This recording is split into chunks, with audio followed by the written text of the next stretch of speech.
crank up back too fast. Oh, oh, just like that. I see a dub in my future stats. Oh, I know a place you can go. The doghouse outside my massive abode. It's lovely, it's cushy, and sometimes it's cold. Now sit and watch me get this gold. Oh,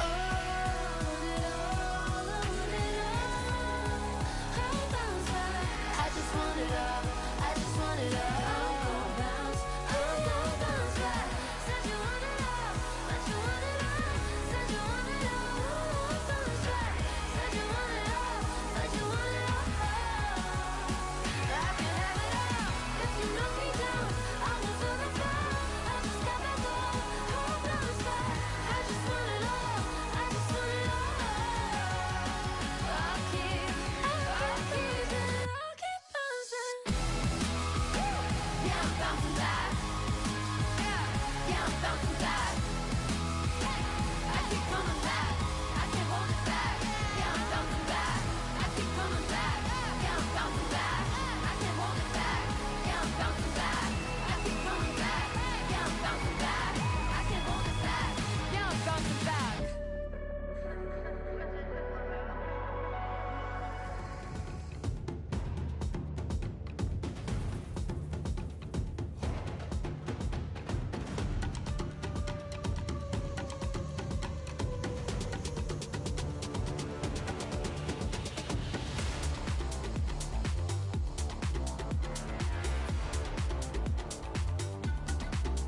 open your business. We ain't stopping, yo. It's time to go. Let's get it.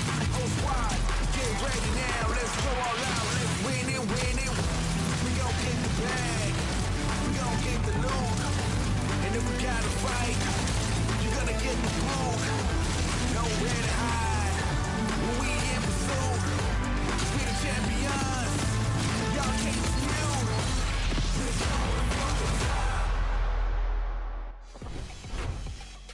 Fortnite fam, finals is this weekend. We still have 5 spots to fill. And today we're going to have 5 games to fill those spots. But the only thing that matters is the Victory Royale. Welcome to the Last Chance Lobby.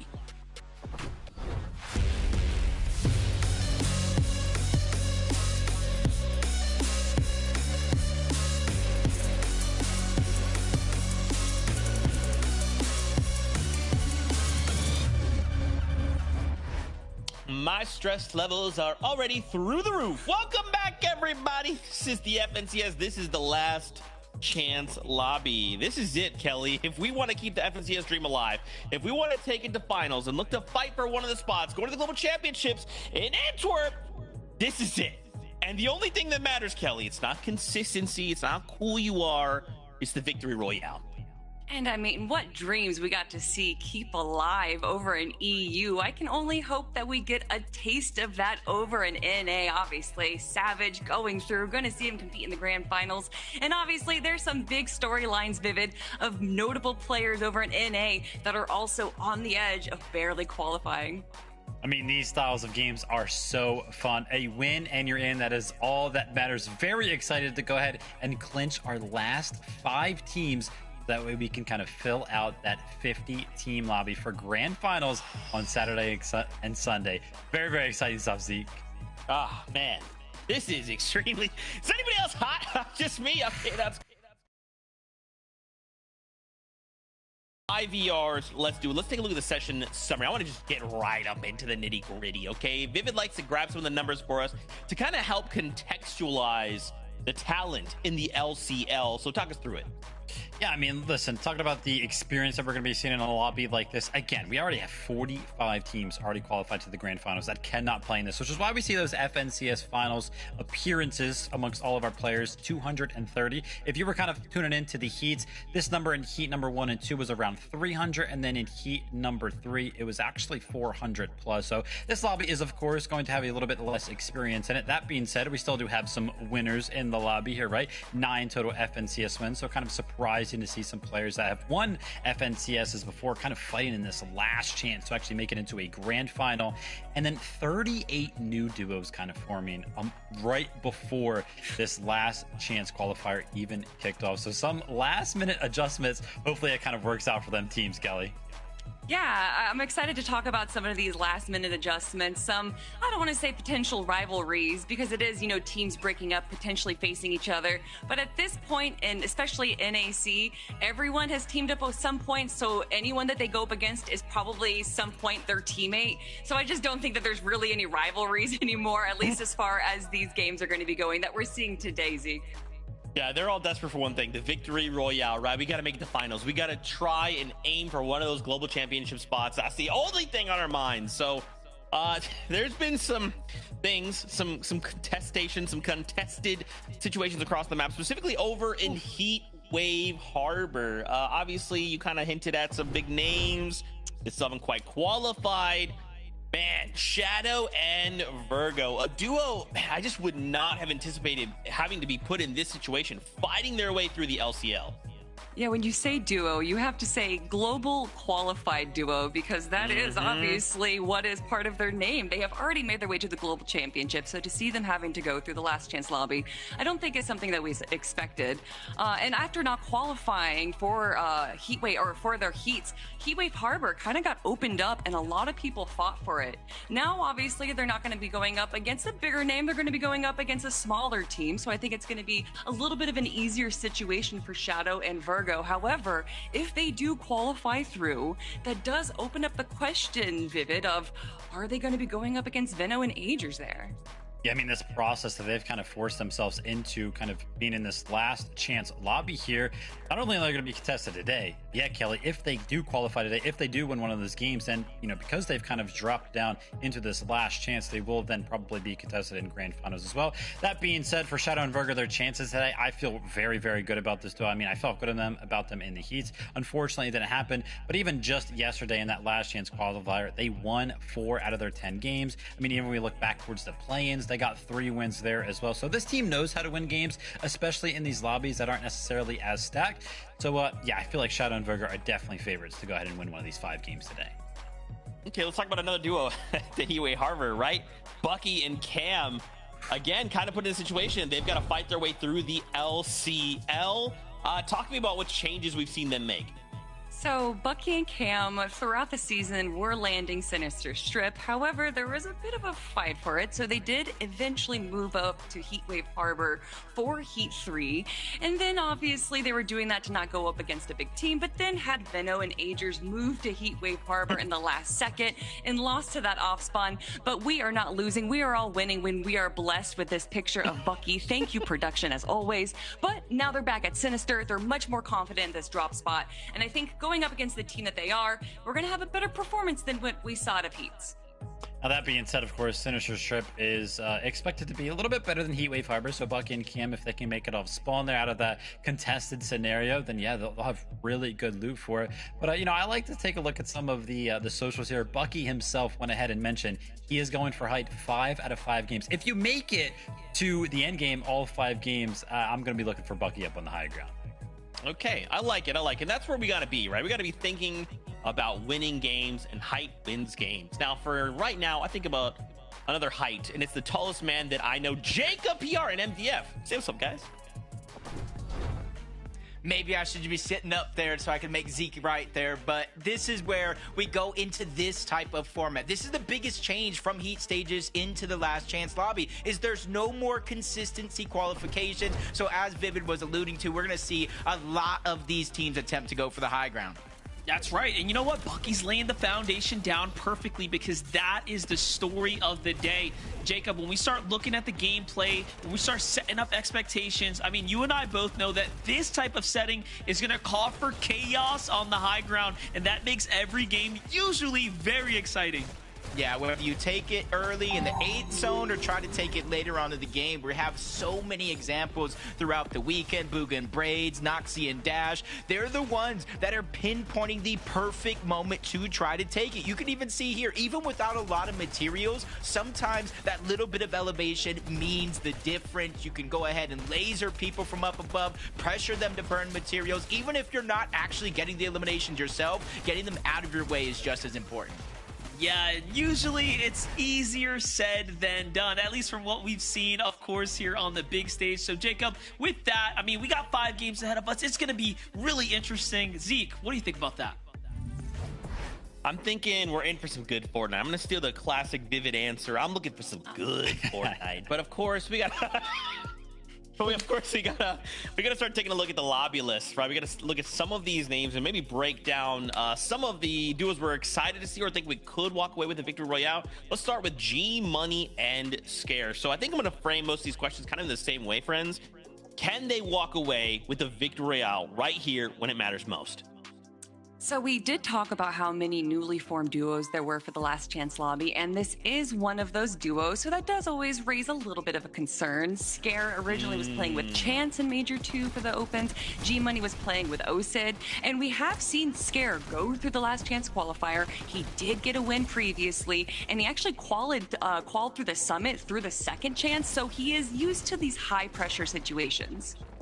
Great to see. I mean, listen, Z kind of framed the question. Can this duo win a game? Well, they proved that they could win games. Maybe not necessarily in this specific lobby. We are, of course, hoping that they do. But yesterday, in that last chance qualifier, they won 4 out of their 9 games. And listen, guys, at home, I know that the elims aren't going to matter today. I know that the second places, the third places, whatever, they're not really going to matter. But I feel like I have to mention it. They won 4 out of their 9 games yesterday, kind of leading into today to qualify for it. They were in first place on that leaderboard, and they did so with 14 average eliminations. I mean, Scare and G-Money, they are going to be scary. I like that. I like that. We have high hopes. We have high hopes. Let's bring up that live list again. We got to talk about this next duo. So you mentioned, Kelly, OSID, but now OSID is actually paired up with global champion Miro. So same question, right? Can we get a victory royale with only 5 games to do that?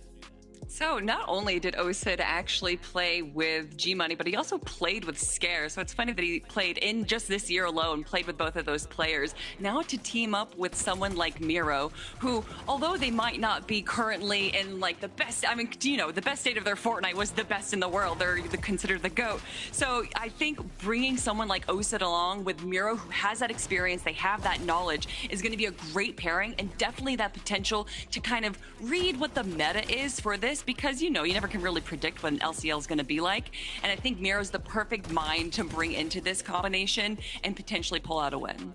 Yeah, I mean, Miro has to be feeling pretty confident going into a lobby like this. I mean, the guy has won 6 FNCSs. Remember when we took a look at that session summary and we were like, hey, listen, we have 9 total FNCS wins kind of playing in this lobby.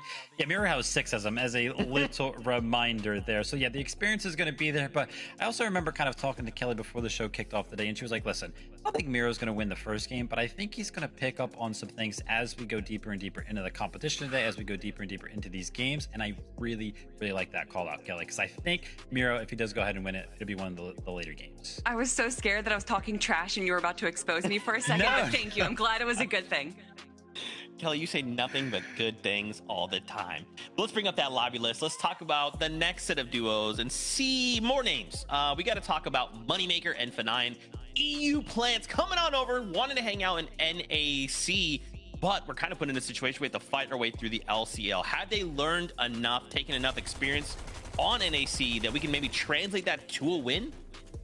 Well, you say plants, and immediately I think of little, like, you know, buds of flowers, and maybe they just needed a little bit of watering, maybe they needed a little bit of sun, and now they're ready to blossom and kind of compete. We actually saw in game number 3 for Heat 1 that they got 2nd place, and then even after that, they got 4th, so they are able to make it to the end game, just barely missing out on that win. I think, honestly, between, you know, we have multiple EU players now, what's a couple more for NAC? Listen, for Moneymaker and F9, obviously, we talked about it in Heats. They had to prove the investment worth it over in Heats, right? You have to qualify to the Grand Finals to go ahead and justify the move over from EU to NAC. They are now on their last leg here. Only 5 games to make that move worth it. I am really, really hoping for these guys. But listen, Kelly, we have talked about 5 teams already, and there is one team that we have not talked about yet. We're only playing 5 games today. Only 5 teams can actually go through the Grand Finals, and I feel like the one team that we haven't talked about yet so far is the one team that everybody at home is thinking about. It's Canada. It's Sphinx. Whew, Canada and Sphinx. Can you imagine after a 6-year run for Canada to make every single FNCS Grand Finals and to be the only player in the world to do that, and then to get an NA West Grand Finals championship, come back to his home region and not make it to the following Grand Finals? I can't imagine it. Zeke, your script writing is terrible. I'm disappointed in you because Vivid, if anyone has to make it today, it's this duo right here. And here's the thing, man. We all know that Kanata kind of thrives under the pressure. He loves the spotlight. He loves to kind of have these outbursts of moments where he's very, very energetic. So I went ahead, again, I took a look at his socials today. I was wondering, you know, what he's kind of been saying, and he knows it, right? Because he went ahead, he put on socials, quote unquote, today I either lose the longest grand streak in Fortnite or continue it. So the pressure is on. He himself kind of feels it. He knows exactly what is on the line today. That being said, I feel no more confident, I feel like, in any other player than Kanata himself. I already mentioned it. He lives in the highlight. He lives in the spotlight. I feel like these guys can for sure win a game today. Oh, it's fine. It's fine. Everything's fine. This is Kanata we're talking about, okay? This is Kanata. This is all part of his grand plan. Clearly, it's, you know, he's going to go ahead and win, right? It's going to be him. He's going to be there. Maybe he's gonna. I feel like it's gonna be like a game 3 win. Maybe, you know, maybe he's gonna go crazy, Kelly, get a game 5 win. It's gonna be. It's Kanata, Kelly. It's Kanata. I'm rooting for him, but then I look at all these names and there's just so many people I'm rooting for. The Sky Basers are here, Brennan and Jordan, and I don't want to be biased, but I'm totally biased for them. I just hope to watch them in one in-game Vivid. Listen, it was crazy looking at our stats coming out of yesterday. They had 0.64 average elims in their game. We know exactly what they have kind of been doing, and listen, hopefully none of our players that are kind of playing have realized that these guys are in, so they just don't look up, and it kind of plays out perfectly. Well, it's time. I am getting word the LCL is prepared for us. 5 games, and the only thing that matters is the victory royale. Casters, let's get ready to kick off the competition. Thank you. Yeah, I'm looking forward to the last chance lobby here, Jacob. These are the final moments, and Zeke gave us a lot to think about. Kanata here has a lot on the line. Yeah, it definitely does. Whether you're one of those teams, though, that is qualifying for your first grand finals, you're just trying to keep your career in Fortnite alive, or Kanata, there is something on the line for everybody. You could build a legacy, or you can continue that legacy. Over 30 FNCS finals appearances for Kanata. This one is just another one in the books, but it's not going to be easy at all. You look all around, there's contested spots, there's uncontested spots, there's underdog players. This one's definitely going to be interesting. Yeah, we do have a relatively quality lobby. I'm looking at the names here, and this is going to be super interesting. But, I want to get to the contested jobs. Let's jump in for game number 1.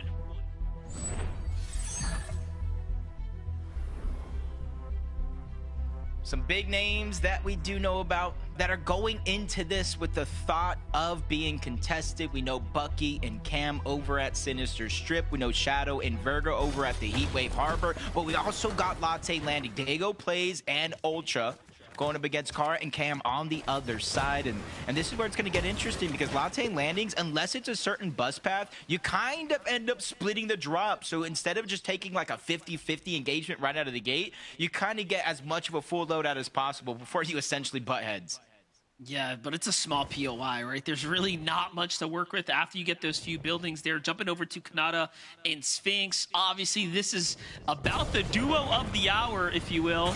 Everyone's going to be looking to the Frosted Flats here. You can see there's, of course, those opponents just nearby. I mean, what do you think coming out of this for Kanata, for Sphinx? You think the pressure, you think they're kind of living in the pressure, or are they just here to play their game? I think right now they're here to play their game. They've dealt with contested fights before. In the beginning of the season, they were even battling against Shadow and Virgo at Heatwave Harbor. So they're not necessarily scared of a fight, especially since now they're at Frosted Flats. So the fight is just a little bit more worth it. But on the other side, Diego Plays and Ultra. You can see they already got one of those eliminations. They got a huge advantage in this fight. Kanata gets one as well, gets the first down onto one, and now both sides have a little bit of a lead here. That's right, Diego winning his fight. Kanata and Sphinx initiating. It's Kanata who, of course, gets that first elimination. What a way to kick this one off. And you know what? The best thing that they can do is actually dominate this drop. Really show the other duo, hey, if you stick around here, you won't stand a chance against us. But we all know being contested for any professional duo is tough to turn into a victory royale. The stats usually say it's harder, right? And rightfully so. Yeah, it's definitely never easy. You just got to be able to kind of take those opportunities, just like Kanata and Sphinx, kind of winning the drop and be able to run with it, turn it into a win, because nothing is guaranteed. These Chris and Drew find themselves in a little bit of a tough spot here over towards Lifty Lodge. Chris and Drew is a team that at moments have captured the community. Are they next up? But they've run into struggles and back-to-back heat lobbies. Hopefully he can keep himself alive, get them back into the game. It's just he's being put behind the pacing here of the rest of the lobby. Most definitely. Well, enjoying things here at the Sanctuary for now. Magma and Void do, again, have that elimination lead at the moment, but just opting to kind of hang out here, take advantage of controlling the majority of the drop right now. Things are coming together very well for them. So far, this game's off to a pretty hot start. We, of course, saw when you came into the drop map, there were several teams looking to contest one another. And already those fights are ending. Jumping to Virgo and Shadow, a team that no one expected to be here. What I really love about this duo here is the support coming out from Nikov and, of course, the French community as they are cheering on for the M8 brother. But look at this here. Back to the coast we go. Yeah, you're seeing just kind of a lot of contested fights here early on, kind of stall out. It kind of gives you a little bit of deja vu of game one. If either one of those heat stages kind of shows what's on the line, where eliminations really don't mean much, other than maybe you get some surge, a little bit more of a loadout as Maji goes in for a sneak attack, boxes him up. Sometimes that patience actually does pay off for Blue and Maji, the contested fight that they turned their way perfectly with that first elimination. But the thing is here, Monster, Flo actually has the key card to the vault underneath Cluster Coast. So if he disengages, he has a chance to get the reboot card, get his teammate back in the game, and then maybe later on revisit Cluster Coast for a huge reboost back in the game. Yeah, definitely will be a play in the horse back pocket, but Flurry here finishing up the opponents. Very nicely done. So they're starting to add up those elims there. Money making for 9. Still on here with the Moneymaker F9. Okay, so they're just setting up this huge base here, the Surge Tower, if you will, on top of the Mini Machine. Do like that. They have nice, clear lines of sights on all the opponents here. And you kind of added the fact that the Mending Machine down below him, teams do tend to lurk in that direction of Mending Machines. Maybe they'll be scared away of the big Surge base there. Either way, Moneymaker and F9 set themselves up for a decently good game here as long as the Surge allows them the zone pulls. Sinister Strip. We thought they would be contested. Whether they were or not, it seems like they either went their separate ways or Bucky and Cam are easily able to position themselves up on top of Sinister Strip. Again, another one of those positions where depending on where the zone goes, whether it pulls far away or pulls to them, all they have to do is be patient here because Surge, I think those opportunities will naturally present themselves where they're at. Yeah, definitely. Jumping over to Brennan and Jordan. I love that after they showed us that they can make high ground and the heats, now we're like, all right, let's tune in a little early. Let's see what the strategy is looking like. Of course, part of it is not only maxing out material counts to start to prepare, but it's also getting the extra heals, right, to really go the distance you start playing the Storm. Yeah, whether it's the small fry, actual floppers, or slurpfish there, anything for this type of strategy is definitely going to work on it. And I kind of like what they're doing here too. Instead of kind of doing it on the outskirts of Wonky Land, on the outskirts of Latte Landing, they're trying to minimize the amount of early game damage that they're going to take because they haven't even started their base project yet. They are going to spend a lot of time inside of the zone, so you want to minimize that storm sickness risk there and now. And I think that's going to be a good preemptive opportunity. This double pump seems to be in a little bit of a struggle over towards Golden Grove. Another team towards the outskirts, so you definitely have to be careful with how long this one goes. Yeah, this one right here is a pretty tough fight to try to initiate, but see ZXZ doing a good job getting that first knock there. Not too sure where the opponent went, so you can see him sort of hesitating not to get snuck up on, but the enemy's right under the ramp here next to her.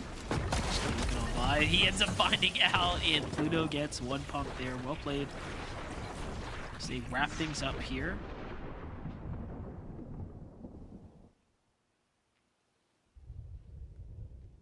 Just from one side, you can literally see just kind of the struggles of some of these contested fights, or the fights around the map that kind of have a decent amount of metal, that have the Mending Machine in terms of Golden Grove, and then the whole other side of the map where G-Money and Scare get uncontested Calamari Canyon. And this mountain here is where I feel like 90% or so of the teams that do land Calamari Canyon, uncontested or not, do start to base up. It is right above one of those Mending Machines, and it is in a prime location where all teams around you are going to have to rotate. So the possibility of Storm Surge tags is definitely going to be high. And then it obviously does help that it's basically in the center of zone.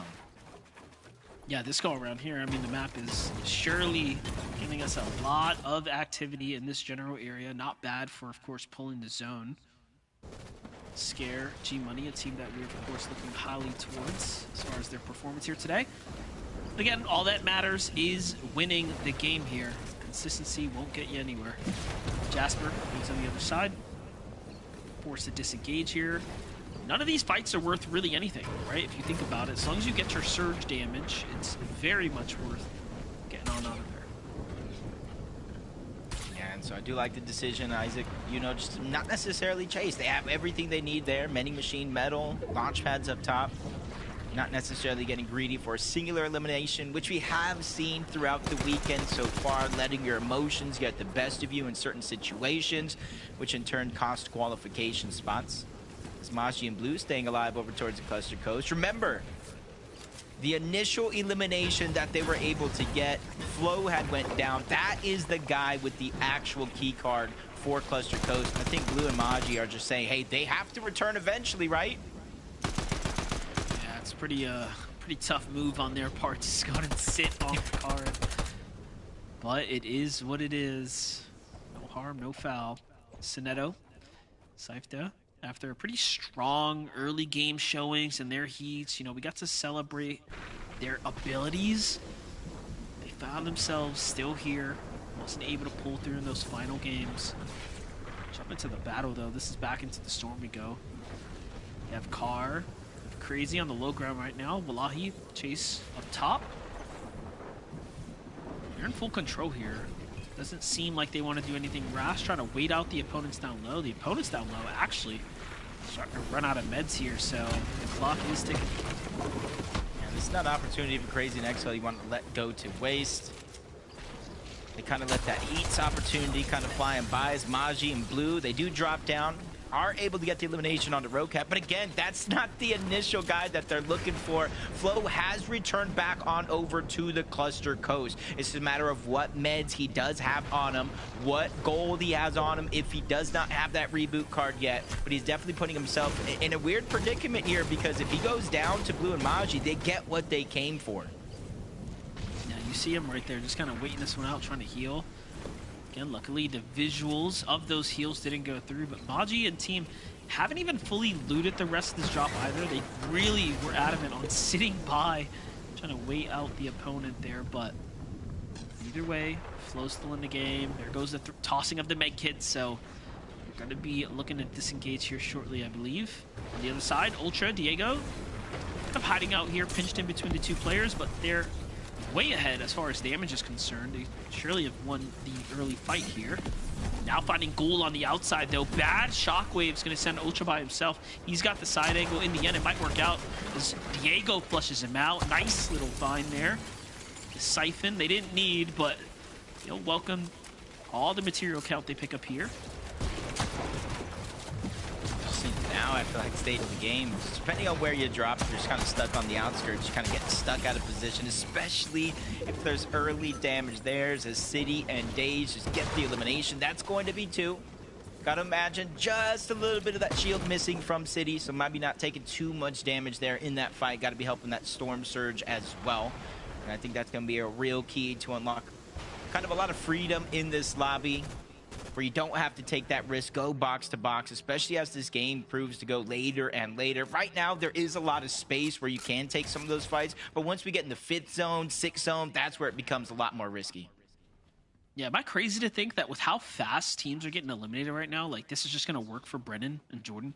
Like, am I bugging out by thinking that? Because less people in the Storm, more teams looking away, essentially, you know, is more chance for them to actually get situated, have a little RNG land on their side, but only time will tell here. Well, I feel like, I was about to say as your resident Skybase aficionado, but as we jump on board Kanata and Sphinx, I think there's a little bit more important things to talk about. You see the loadout here. Purple shotgun, Warforged AR, full and max minis, or I should say big pots and chugs, with some extras as well. You can kind of see where the zone was kind of pulling before this. They're kind of relatively towards the center. So even though they're not necessarily elevated as high as you see G-Money and Scare in the distance, they know multiple teams are going to have to rotate to them. And while others are going to have to worry about those sky bases, they are not, because they're already going to rotate out.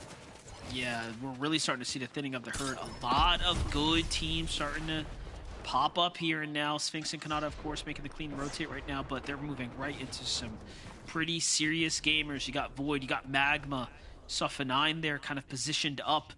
Here's the opposite angle of other teams moving in. Storm, of course, already opting to start doing that 2-tick of damage, so this is where things start getting pretty serious. Outside of it pulling all the way towards the south, this could be a decent pull for Brennan and Jordan, as long as they're quick to the hurry and have enough mats. Because there are a lot of mountain ranges that teams are going to have to bypass to go. Flurry bacon, egg, and peace. Might be getting a little hungry after that one, but 700 damage above the threshold. They have to be eating pretty well here in this game. Max chug jugs. They got med kits for when they make it in towards the zone. They just got to be able to dodge some of this damage, but even if they do take shots like you saw there, it's not really going to affect them too much up until now, where Diego and Ultra actually catch one of them out of position. Feeling super good about that shield crack right there. They're going to take full advantage, look for the refresh right now. Meanwhile, Northern Caliper on the move here, 137 damage above the threshold. Still have maximum shockwaves as well. The zone will be landing right on top of them, so they're just trying to hold this key positioning here while the storm slowly moves in. There they go, hugging up there to the outer edge. Maji Blue managed to find themselves into a safe spot. This is all in all looking pretty decent for the teams down here. But there's a lot going on, right? You see Northern, of course, has that elimination. It was picked up in the storm as they were rotating. Makes sense now why they would have wanted to kind of stay up here, right? Absorb that material and base up around it. Yeah, you never know where the zone is going to go, and it kind of helps a lot that Siphon, that way you can save that med kit for later. Kicks Zemo, only 38 above the damage threshold.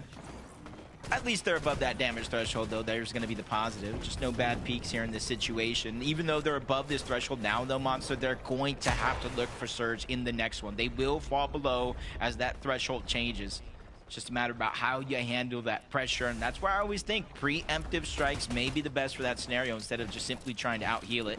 And now with that, they are full healed up. They're going to have open windows here of opportunity to try to get some damage. Yeah, Zemon kicks only 29 above the damage right now.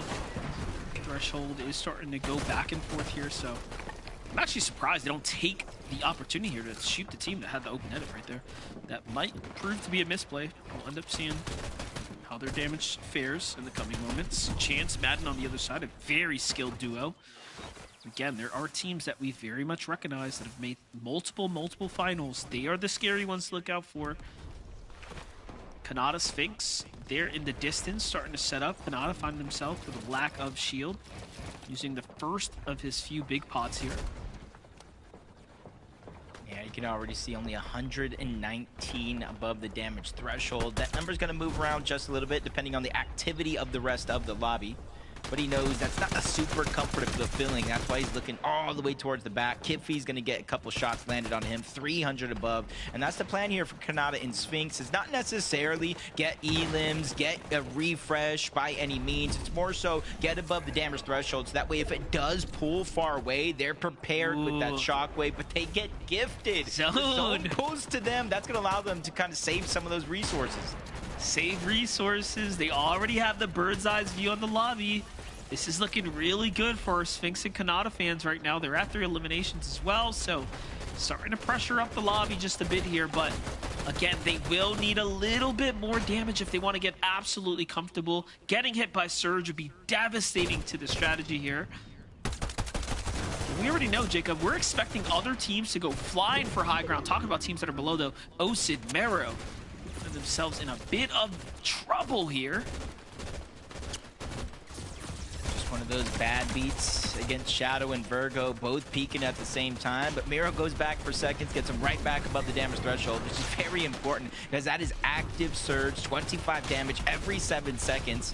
And they know they're going to have to use one of those shockwaves to rotate to the next zone, so they're going to leave themselves open to taking damage. So that's why it's important here and now to try to put them above that damage threshold, but they're still flirting with that line, 17 below. This is not where you want to be on the rotation.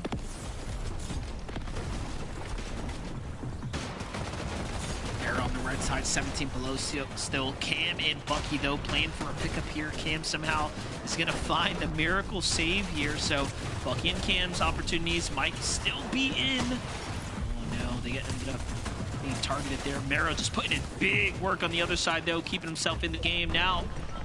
Bucky is down, though. Cam left to play this one out. As a solo, someone jumps in Cam's box. Off he runs. This might be the run for them. Scrambles around, finds himself just a little nook and cranny to call himself safe there. But he knows he has to kind of push back on out. Zone is going to force him just kind of out of position just a little bit. With more and more opportunity for players to move in his direction, you can kind of see him lurking around, thinking of getting a possible elimination here might be the right play. 82 builds. Remember, the win is the only thing that matters. It's Virgo and Shadow. We saw them deal damage to Miro early on, but they're now in a bad spot. Luckily for them, Virgo able to find that one key elimination that might bring him back in the game.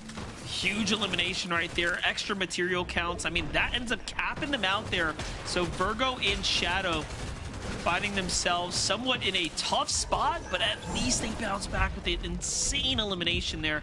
Looking at things from the high ground, though, Kanata and Sphinx still maintaining their dominance here. They're playing it like professionals as well. Look at that, going base to base here, front side shockwaving.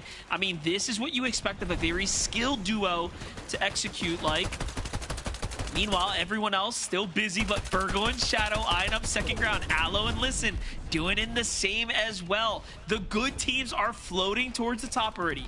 Yeah, and this is one of those situations for Kanata and Sphinx. You invested so much up into this point. That's why they're taking a lot of the focus, the second height teams. The pre-chop comes in, but that's Kanata and Sphinx chopping their own builds, giving less and less space for anybody to try to attach onto as Ultra and Diego end up in a struggle. Ultra's going to go down. Spray coming from all directions. Diego has nowhere to go until he eventually gets shut down, but the flank comes in. But a bad shockwave. Aloe accidentally shockwaves his teammate off as he goes for high ground. That's the panic of making a fast play without your teammate being in the best position possible. Aloe's thinking twice about it. He's still trying to maintain things, though, here. I'm assuming Listen's got his own shocks, but this is a tough spot to be in either way. He still has material to take this fight, but Sphinx commits to it. Listen comes from outside the storm, and Jacob, just like we called it, it looks like the battle is in hands of Sphinx right now. Yeah, you got one up above, one down below. Sphinx and Kanata taking two different angles, leave him open to a 1v2 for a short moment. Sphinx knows it. He gives up the high ground to Listen and his duo here. This could be a good moment for him and Aloe to try to take control of this game. It all depends on how much they invested, but he drops down. Kanata and Sphinx realize the solo opportunity, and they take it. Down goes Aloe, but just in time. Kanata and Sphinx, they're getting sprayed through the box. Damage is bleeding through. They have to figure out a way to get back up. That was an insane edit by Kanata to actually save his teammate there. Listen is so healthy at the moment. He's eyeing them up. He sees exactly where they're at, but he gives them a brief moment to get through. Meanwhile, Kanata, healthy, wins another clutch engagement, and he's just going back to back with it. And now they manage to re-control the situation here. They are back in business, but as one falls, another comes up. Bizzo now cranks to the high ground. He's only got a few mats to work with. It's not enough to maintain, so Kanata's just looking to flex up here. Yeah, they put themselves in an all-or-nothing situation here because of how long they were fighting, though, on the other side. Kanata and Sphinx have no choice but to give it up, but more and more teams are joining the party. Madden and Chance. This is the team that lands on the north side of the map. A new team to the LCL. They weren't even playing together in heats, but they're making these little moments matter, just like Kanata and Sphinx. Forced down below. No extra build. Zone is on their back. They can feel the heat of the lobby right now, but they get at least one knock. Can they go back-to-back? No, they can't. They tried, and they tried, but in the end, they end up falling. I'm looking at the high ground, of course, an experienced team, but on the ultimate low, you see Shadow, Virgo, F9, Moneymaker now trying to find their footing here. It's quiet for some teams. For others, they're in the absolute blender here now. Virgo and Shadow starting to turn online here. 3 eliminations for them. This is getting interesting. Yeah, we've seen 4 or 5 teams, maybe even more, send it up for the high ground, invest everything. That's giving Shadow Scare's going up. That's giving Moneymaker a chance, and another team, but another questionable shockwave here. But Madden's going to go down nonetheless to the zone. Scare's going to get credit for that one, but he is going to fall. Can this revive come through? They are on high ground. They have extra chugs, but is timing on their side. He ends up sticking it. Meanwhile, Virgo sees the opportunity, goes for a Shadow loss in the process, and this is all up to Virgo now. The 4th elimination, the refresh comes through, finds a small win condition right there. It's F9 and Moneymaker on the low ground. Virgo up top. It's a 2v1 situation. Meanwhile, F9, no material counts, goes to the shockwave. His teammate tries to break him up. Up he goes. They're both on top of him, but Virgo putting up an excellent defense right now. And then the follow-up, he tries to go around. The Storm's gonna do so much. Can he get the last shot? And he does win the game. My gosh. Cannot believe what we're witnessing here. This is the last last chance lobby, right? We're not even in the grand finals yet. Shadow in Virgo as a solo, he clutches it up to take down Moneymaker and Fortnite. Game 1 is already heating up, Zeke. Vivid! Vivid! It's happening! Ah! It's Shadow Virgo! Vivid, they did it! Oh my god! Oh, Shadow and Virgo, Vivid. Ah! I mean, listen, who would have thought any different? I mean, listen, Shadow and Virgo. Actually, we got to put a giant exclamation point on Virgo himself. I mean, this guy proved how good he is mechanically at the Summit land and instantly here in the last chance lobby. Unfortunately for these guys, they were kind of pushed to this last chance lobby, but as soon as they kind of force themselves into this specific lobby, they're like, listen, guys, we can win a game here. Do not worry about us. On the back foot of Virgo with an incredible 1v2 against the Moneymaker and F9 nonetheless. Oh my gosh, Kelly, this is why this guy was receiving so much hype at Summit. And they played that so well. There was so much pandemonium going on the high ground, so many teams switching hands. And then when those teams failed, you know, they dropped to the low ground and then there's more chaos there. Shadow and Virgo, at least from the moments that I got to watch them play, were kind of just sticking to the mid ground. We've seen them go on these heavy elimination games. And for this end game, they weren't necessarily going for these crazy heavy elimination games. 3 elims for Virgo is relatively low. And that's what he knew he needed to do for this end game. Watching for that perfect moment. He knew that Madden was down. Chance was going to go for the revive, or I'm sorry, Chance was trying to get revived. And so Virgo took that chance, saw that it was happening, able to get the punishment on them, and then to handle the 1v2. My goodness, Zeke, this is just game number 1. The 180 there. Oh my gosh, that was crazy. I cannot believe it. I promise you right now, Shadow is going crazy. He's like, dude, Virgo, we are going to finals. Obviously, you know what? We're just going to say they didn't even worry about it. They just wanted just one more game, Vivid. They wanted one more game of practice before final.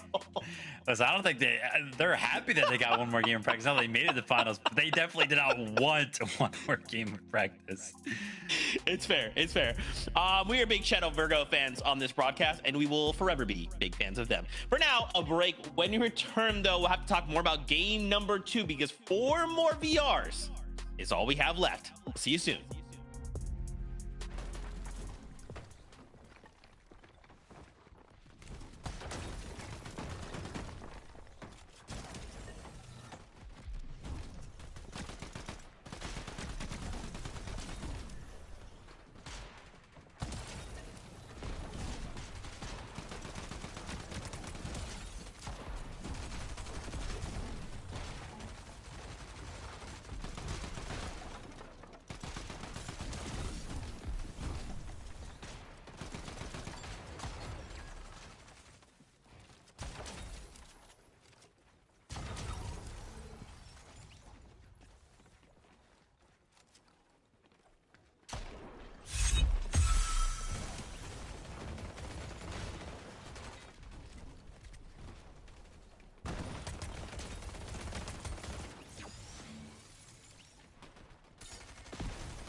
Fortnite fam, welcome back to the last chance lobby. Me and Viv, on that break, we were celebrating. We were high-fiving each other. We were jumping. We were screaming like Shadow Virgo, game 1. They're going to finals. But we still have 4 games left to go, which Kelly's got, you know, that pressure's starting to mount. My nervousness is starting to mount as well. Only 4 games left to go, and only the victory royale matters. There's still some big names out here that they need these VRs, Kelly. They need these VRs. Yeah, 100%. And I think at the start of the end of that game, we kind of thought that maybe it was Kanata and Sphinx that were going to be kind of walking away with it. As far as high ground, they took it around zone 9 and held on to it for quite a while. But we do know that if you pull height that early, I say zone 9, this is zone 7, and it already looks like they have an early height. When you hold it this high, and especially when it looks like they already have minimal mats just by zone A, and it looks like so many people are already pushing to steal height, it was an inevitability that they were going to have to drop it, and they relatively successfully defended it and even dropped it again. But once you just take so much damage, Vivid, you lose so much material and so many heals, it's hard to recover. So here's the thing that worries me a little bit about Kanata and Sphinx. I feel like a lot of people at home would look at this and be like, oh, wow, like Kanata and Sphinx are doing great. They're kind of claiming the early high ground. I don't like it at all, because we know exactly how these games are kind of going to play out. And we got a little bit of a sneak peek at it in this specific game where, yeah, we saw Kanata and Sphinx are up on the high ground. But how many teams do they have to keep fighting that are just going to keep overdrive grenading up? Because teams are just going to keep coming, because the only thing that they want to play for is the win, which is why we saw towards the later half of that game, right, when we got all the way to zone 12, our 2 healthiest teams were actually on the low ground, right? We saw Moneymaker and F9, who were in a great position to actually win the game, and then also Shadow and Virgo, a team that was also very, very healthy. 2 teams that didn't go for that win con that Fortnite is kind of known for, because so many teams are going for it. I don't know if it's going to be sustainable. So it's great that Kanata and Sphinx can kind of get that high ground, but perhaps just a little bit too early. So I hope they kind of look to maybe play a little bit differently going into some of these following games, because I feel like that might be the best bet. It's fine, right? They've got 4. You got 4 chances. That's like It's fine. 3 more chances than they need. You know what I'm saying? It's everything's fine. You did mention Moneymaker and Fanayan there as well. You know, another duo that they were looking pretty good, right? Taking it all the way to that 1v2 situation. Unfortunately, didn't quite work out in that favor, or in their favor rather, but they are currently looking like they're firing on all cylinders, making it up all the way there, Kelly. At that point, you're kind of, you know, leaning into like, hey, do you have what it takes to win? Getting there, they've proven they can do after 1 game. If they get there again, I gotta feel like they've got to be able to push that, right?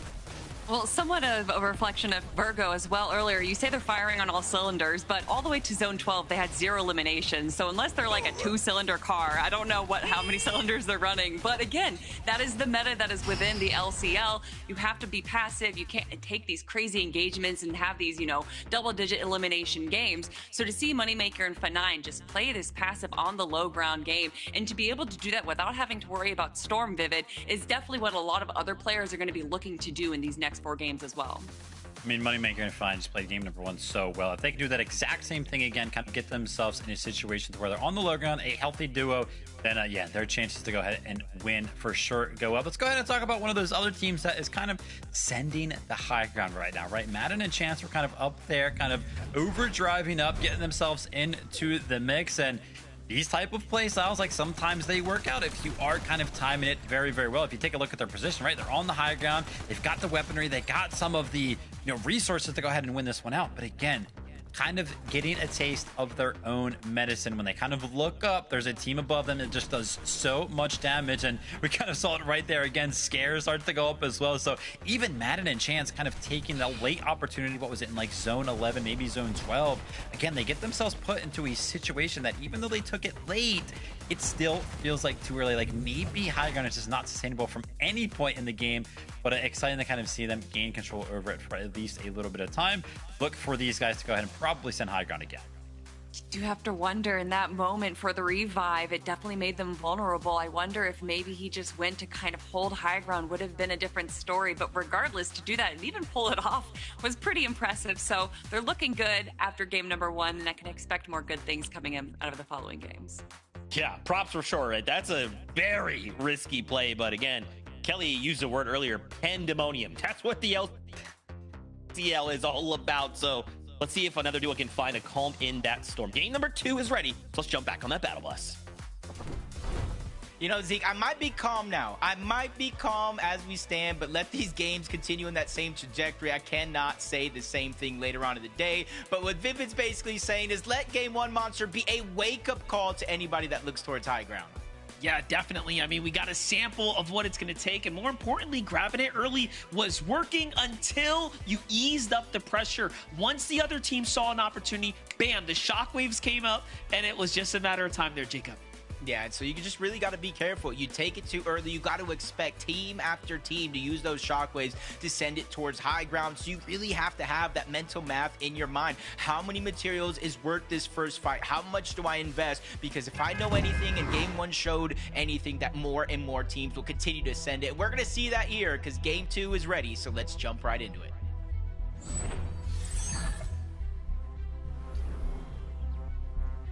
Judging by those last few performances there, I mean, a few teams were popping off and definitely had my attention. I was looking at Scare G Money's performance. You saw Cam and Bucky nearly go the distance there. And then, of course, the biggest upsets are going to land for Kanata and Sphinx. You know, even though they're contested at the drop, they had a good time last time around, you know, keying the opponents here. So I think that's going to be a surge of confidence. But coming up as short as they did, man, that's going to be a setback too. Especially since they were one of those teams on the high ground trying to hold it, but you just invest so much, whether you're taking it early or team after team, looking to kind of fight them off. And now they have to do it yet again with the same circumstances. Contested drop, half the loot from Frosted Flats being stolen away. As we go back on over towards Latte landing again, we know this one kind of starts off a little slow between the teams that do land here, one side for each of them, and then they kind of go from there. But it looks like this time around, Ultra and Diego plays have Latte landed relatively uncontested. Yeah, this is definitely going to work out well for them. You know, they managed to, of course, kind of have a bit of a showing there towards the end, but still need a little bit more to push it across the finish line. Cole, Ruins on the other side, just trying to go ahead and win their wonky land battle here. So far, so good for them. Comes a Shockwave pushing across. Was really going for it here. He didn't even take the time to farm up extra material at all. Just really trying to take the fight here. Wow, this player is so low and gets crushed with a monster shot. There goes the upgrade to the striker now. And Light's feeling it here. Yeah, I was going to say this is possibly a winnable situation, but another team rotates on over. Just a quick beam from the first. It's like it's another shot before eventually going down to Ruins. Again, we talked about Madden and Chance. This is the other half. This is Cole, who played with Madden for so long. They went to the summit, and they just didn't kind of get what they wanted to get out of that land. And now they're here, a new team with Ruins, and have an opportunity winning off spawn. Have it again from Kanata's perspective. They end up winning their first fight at the flats. That's the initial hurdle for them. From there, it's a slow walk to the end game. Bucky, Cam already rotating, but let's get back to just wrap up this fight here. Kanata, once again, wins the shots, hits what he needed. This was the Kanata we were missing in the heats, but right now he seems to be fired up. Just a quick win there as Bucky Cam left Sinister Strip to go ahead and grab that Warforged Mythic AR. And that's going to help them a lot in a fight like this, being able to burn through the other team's materials. Cam needs to be careful not to get caught off guard as Bucky continues to go to work on the whole other angle. So we did try to peek to land a sneaky shot, but not going to be able to land it up until now. Damien trying to go ahead and push Bucky back, which kind of brings it into a relatively fair fight. Bucky Cam with a little bit of damage. One of them taking all the damage while Damien is full HP and shield. Yeah, they seem to be kind of losing the plot here as Damien and Snowy are putting up a good counter fight, but all sides are out of material, running low on the builds now as well. It seems like the disengage is at play for Bucky and Cam. This might not be the worst opportunity either for them to go ahead and get back onto the material route. Also, look at Bucky's overall ammo. Definitely looking light. Yeah, you can kind of see what they prioritize for the most part, getting their hands on the Warforged, and they can kind of fill out their loadout later. It's going to be a good situation for them because Sinister is so big to split. Diego, Ultra, even though they're uncontested, they're not straying away from this fight. They know this team is kind of lurking at the top of the mountain. Instead of letting them get free tags and them kind of build up their surge while taking away from you, they try to go ahead and turn the tables. But unfortunately, it doesn't look like they found what they wanted. They shockwave back in the direction of Latte landing, which isn't necessarily a bad thing either. They got all the time in the world. The zone very, very early on is telling that it's going to pull towards the north. North zone will be welcome for some. Let's take a look. On over to F9 and Moneymaker. You know, another team that just surprised me. They showed up in the end game and they pulled a very much Shadow and Virgo-like strategy. They were pretty quiet, just trying to avoid any fights there in the end game, but after their hand was forced, you know, everything broke loose there. Jumping to the other side though, Magma, Void already picking up another elimination, so things are moving very fast from here. We're on pace, sort of like the last game, with how many teams are already eliminated here. Things are flying by. Man, just like feels like just like heat stages, you know, Sinister Strip becoming a home for so many. The amount of materials you could farm there, different kinds. Mainly, you're going to be your hard mats, the Scare and G money. Not too far away from Calamari, not too far away from the mountain we know they box up on. They get that back-to-back eliminations here. Probably dropping that whole team back onto the lobby. At least they have 3 more games left and 3 more golden opportunities. But for Scare and G money, just a shockwave really cost them a lot. We saw Scare essentially ruin the whole team's journey on high ground in that last game, which made it a little bit easier for Virgo to make that clutch happen. Yeah, I think they would have had it otherwise. You know, having a strong duo up on height, there's no way that anyone else should have been able to dethrone them. Scare, G Money, of course, are going to be a team to keep an eye on, as we are with Brennan and Jordan, seeing how things are going for them. We're just waiting for this team to really get things to align for them. They only need one opportunity, and we'll see them up top, pushing their way towards endgame.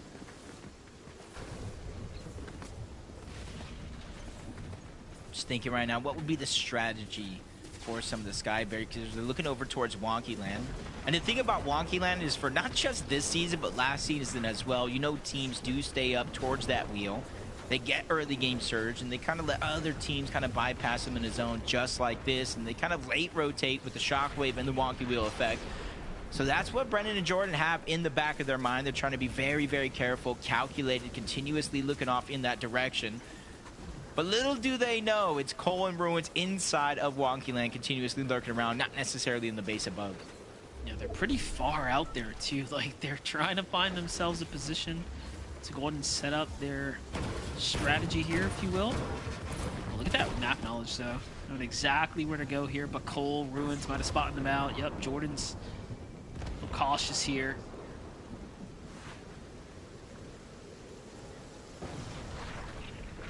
They're just on a clock. That's going to be the only unfortunate thing for Jordan and Brennan. They're on a clock. Like, other players get to play with a different kind of feel of flexibility. You have to start your sky base at a certain point, and that point is quickly coming for them, for Cole and Ruins. They don't even know the team is there, which means they're kind of not pressed. They're not scared to take damage. They probably think they're the only ones out here enjoying this theme park. So for Brennan and Jordan, I hope to see them back later in the game, getting some scraps, seeing what they can make of this game. You see Drew and Chris over at Lifty Lodge. We saw them go down early in game number 1. And the contested drops at Lifty Lodge isn't necessarily the easiest thing. You either contest the top mountain or go right underneath. And if you kind of go underneath and split those drops, it just becomes a pain. It becomes drawn out like some of the other fights we've seen today. Yeah, it always surprises me to see teams fighting here on this outer edge. It seems like such an isolated area, but so many players tend to rotate down here just to kind of take a look at what's going on. Obviously, at these mending machines on the way past. You can see Flurry just hiding out here while Chris and Drew trying to get their heels situated. Sphinx and Kanade on the other side, keeping active here. This is a bit of a surprise for me, for them to want to continue to engage with teams. I guess they weren't too happy with their surge in the mid-game last time, so really trying to push past that threshold. Nice little micro-adjustment for them. Meanwhile, we get to jump in with Osid Mero here on the south side, trying to ambush a team as well. I know for sure OSID landing here almost all chapter long for the most part. Obviously with a little bit of a different duo, G-Money instead of Mero, but it just goes to show that there's a ton of familiarity here on this side. And you can see in Sunken Shores, it talked about the mini game, releasing the valve on one side, patching it on the other, which kind of lets you kind of make a wish for 200 gold. Not only do you and your duo get to make that wish, but any other team that has 200 gold and rotates in. So it does become a little bit of a hot spot later on in these games, and that's why you see Mero and OSID potentially returning back, because the probability of having so many different scrap loots or being able to kind of flank and get damage like this is just relatively high. Yeah, I'm actually surprised Mako and Daze actually saw OSID there. You saw the builds coming out a little prematurely, so I think they had a feeling that someone might have been lurking nearby. There it is. OSID opens with a few tags just to go ahead and give himself a little bit of that lead. Mero doubles back to the house where you saw that med kit. Taking advantage of the free midi while he can. Meanwhile, there's Flix's here, City. On the other side. Ooh, they're right behind Diego and Ultra. Just going to open fire, but doesn't hit the shots and doesn't wait for his teammate either, so might have been a small misplay there. Either way, Diego and Ultra are going to be happy. They don't have to dig into the heroes or slow down. Yeah, you got to think when a lot of players are bond reviewing certain situations like this, little moments like that that may not necessarily make or break a game, but compound those same results throughout the course of the game. It definitely kind of puts you in a bad spot. You wonder where their surge is at, how a shot like that would help them later on in the game. You see the zone moving south of Calamari Canyon. So for those that were kind of eager to position up around this area, got to imagine are sitting good. Whether they don't have a lot of surge now, the opportunity is going to be there as soon as the rest of the teams in the north and the eastern side of the map start to rotate in. Soneto, Zypta getting the first warnings here. Looking really decent on the overall damage at the moment. Zone's pretty much right on top of them. We're going back to the canyon here this go around.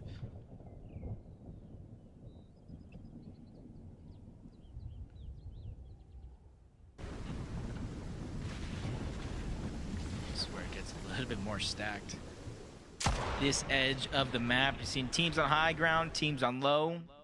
Others by the vending machine. It's all on the eastern edge where more and more teams are going to have to slowly but surely begin to rotate in. Kanata and Sphinx, you see the Mythic in their inventory. 19th in their heat, just kind of outside of that bubble consistency. 11th place in the last chance qualifier to make it here into this last chance lobby.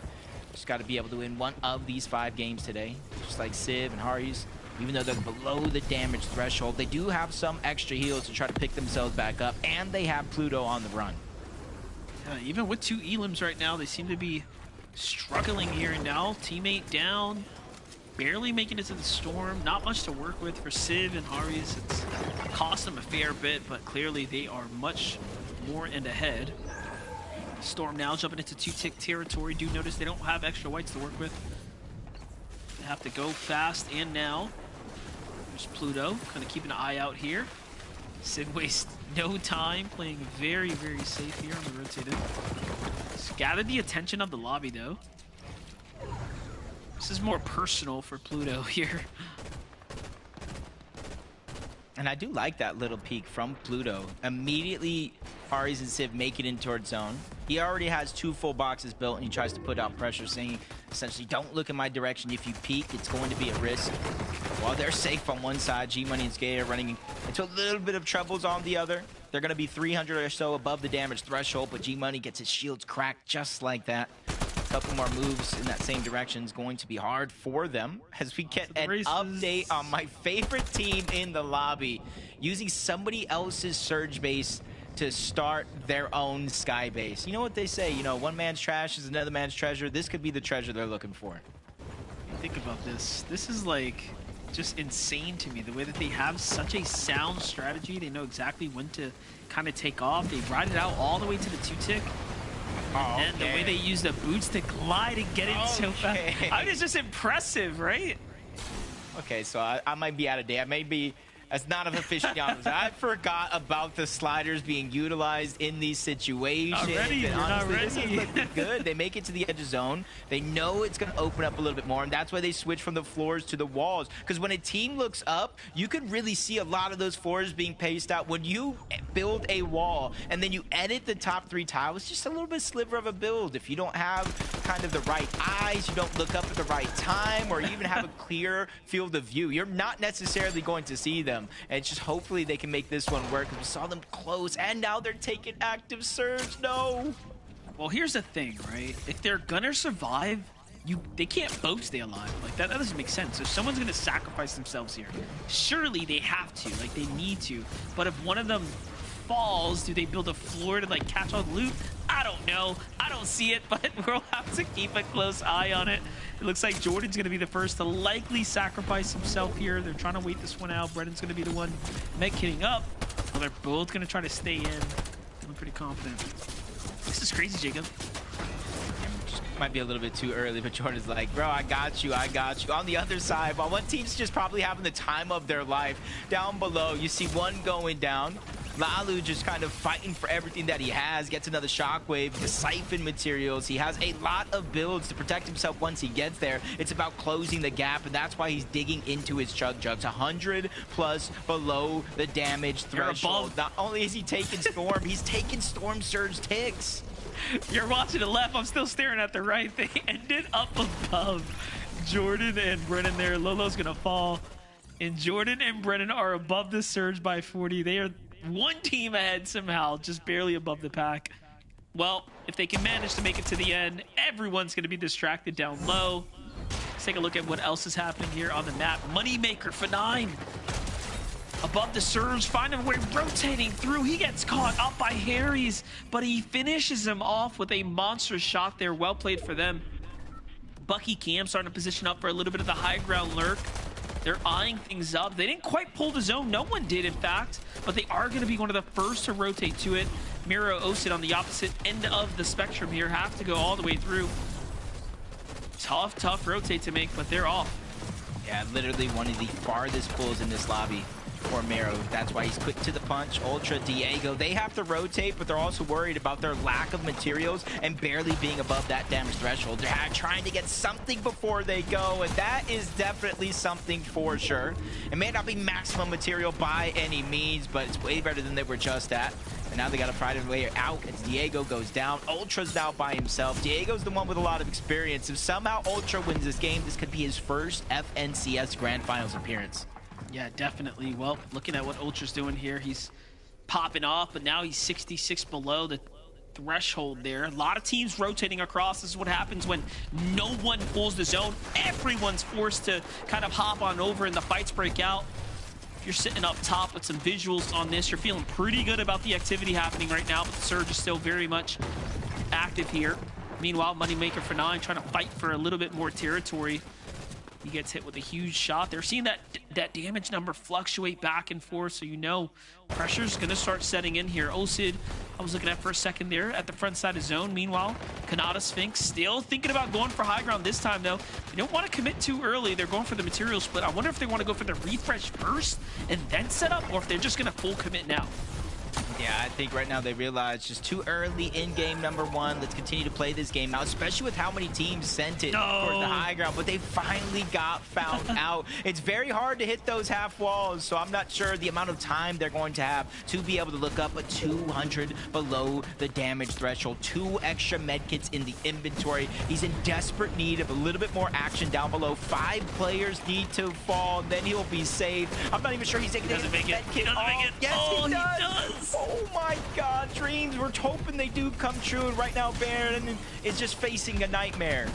Brennan tried. He tried his best. He made it far, but not far enough. In the end, we jump back into the action here with Bucky and Cam. Bucky and Cam might have been the team that actually spotted him up there as they were trying to eye up what's going on high ground. Take a look at this. They have actually a pretty exceptional loadout. Double mythics here to work with, so Cam's got the firepower. Don't have really the material count, though. This is a tough spot to be in. Definitely is for them, and this is probably why you see Moneymaker and Fnai probably and even Kanata and Sphinx trying to dominate these mid and low layers. They don't want to have to expend all their materials for a chance at high ground, so they're staying in the middle, just trying to get eliminations, pick up the mats when they can, even jumping forward. We're going to end up going up and over a little bit of a mountain, so for Bucky and Cam, this is perfect scenario as long as they have the builds or can clean up an elimination here. Right now, they're trying to push onto Cole, who seems to be by himself, but they're going to have to abandon ship. It's too risky with more and more teams shockwaving their direction. So many teams playing second height right now. Like, there is just a lot going on here. Bucky, of course, has the right idea, but everyone wants a piece of the action happening up top. There it is. Cam finally caught out there to the hands of Madden there. Chance goes up for the high ground. He tries to take advantage. The monster shot comes out on both sides, but in the end, it's Chance and Madden who take down Bucky there, and now they're the ones on top. Yeah, just that big shot there's. And the siphon for him going into zone and getting the material is going to cost him just a little bit, but Moneymaker finds himself by himself. Sphinx as well. Two big teams here with solo dreams they're working to make happen. 28 builds for Sphinx. At least he has something in the back pocket to kind of bring himself out from the depth that he's in. Miro and Osid there on the other side. Big shot on the Miro. Osid's getting sprayed. They find a way to reunite. The struggles aren't slowing down or stopping. Miro's going to get dropped. Osid trying to get out the box, but even high ground is noticing what's going on until they're fully out of the lobby. It's Sphinx though. Sphinx is the one holding on here. He's got no teammate in Kanata. It's all up to Sphinx now, but the Chance in Madden high ground hold is looking very powerful. It's going to be hard to beat such a skilled team. Meanwhile, Sphinx though, still playing the upset here. Catches Cole into the box there. Reaction speed was sharp. 17 remaining. Narrowly dodges that shot as Avenger does go down. Kodak going to be left by himself. And you see Avenger just trying to share over that loop before he's finally out of this lobby for good. High ground pressuring. Cole and Bruins with a whole nother angle doing the same thing, forcing them out. Kodak tries to turn the corner, but he gets eliminated. Cole falls back to back from Sphinx. He is trying to keep his and Kanata's chances alive in this one. One of two solos. Chance and Madden are still up atop, and they're pressuring out Sphinx. He goes for the chop. Timber, they are going to come down. But what can Sphinx do? He's smart too. He sees the solo, decides that's not my problem. My problem is the duo, and he's really trying to play for the win, but in the end, Chance wins his ones, Madden does his as well, and they will be going to the finals. Yep, they send it towards that high ground in back-to-back games. It may not have worked out for them in game number one, but persistence is definitely going to be key for Madden and Chance as they claim their ticket to the grand final, Zeke.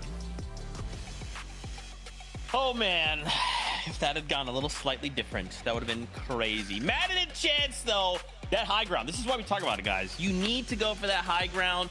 Maybe not as high as Brennan, but pretty good on the high ground, Kelly.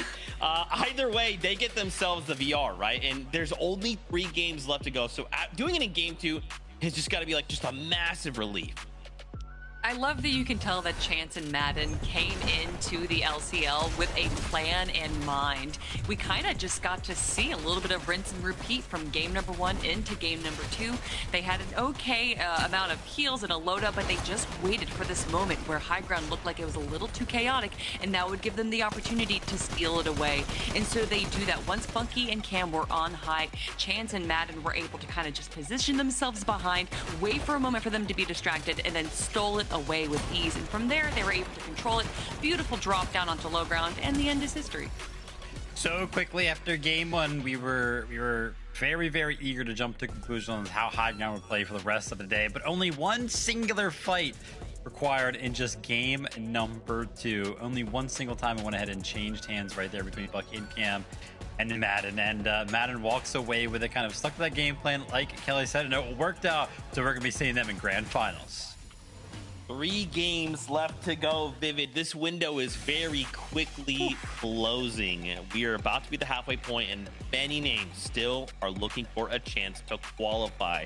We're going to go to break. When we return, we'll talk about more of what we saw in this game and start to prepare ourselves for game number 3. See you soon.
to the FNCS. This is the LCL, the last chance lobby. The only way to continue the FNCS dream in Major number 2 is to get a Victory Royale in one of the 3 remaining games. Game 2, though, whenever to Madden and a chance, congrats to them. They are moving on, but still many names need to find their way onto that battle bus, Kelly. And with 3 games left to go, it's looking pretty tough. We did see a highlight moment, though, a shining moment where my heart really believed this is it. Kanata and Sphinx, they're going through off the back of a Sphinx solo clutch, taking it all the way to 2nd place. Unfortunately, they didn't qualify, Kelly, but we have 3 games. Is that what it was? It was your little squirrel heart going? I thought it was a tiny motor, but I understand now that you were excited. It's Kanata and Sphinx. Sphinx was down to a solo competition, of course, but at one point he had 3 chug jugs. He seemed to be doing a really good job staying on the back end of zone on this kind of like edge side. But of course, you're going up against a duo, and he had another solo to deal with on the low ground. Can only be so many 1v2s, right, Vivid? We already had Virgo's 1v2.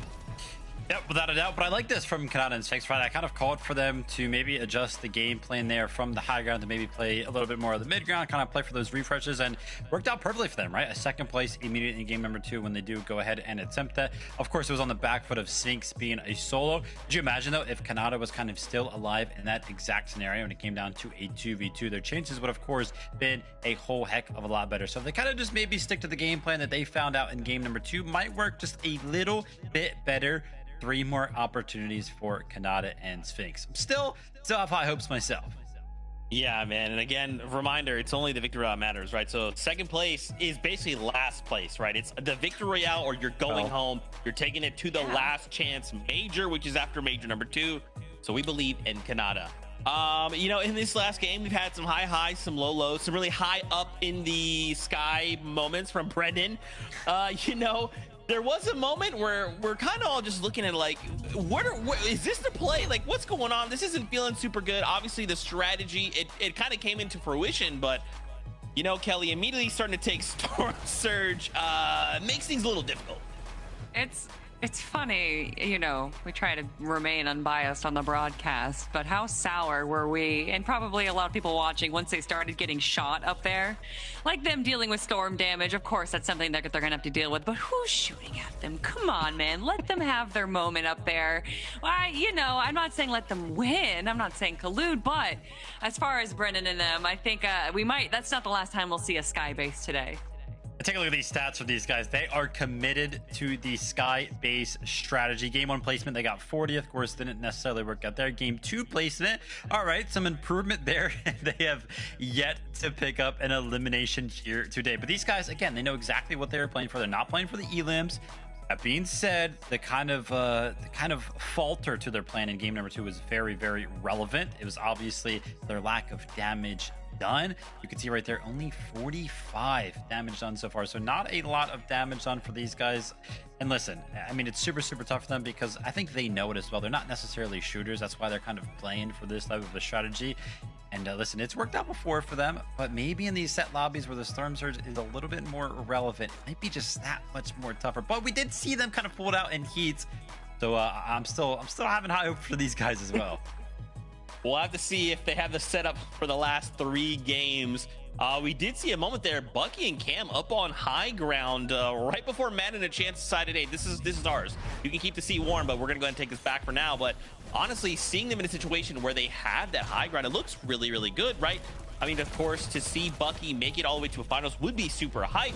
But again, guys, we have 3 games left to go. I feel like the strategy's there. We just need to make sure we're just kind of fixing up the little issues. And we need to fix them now, Kelly.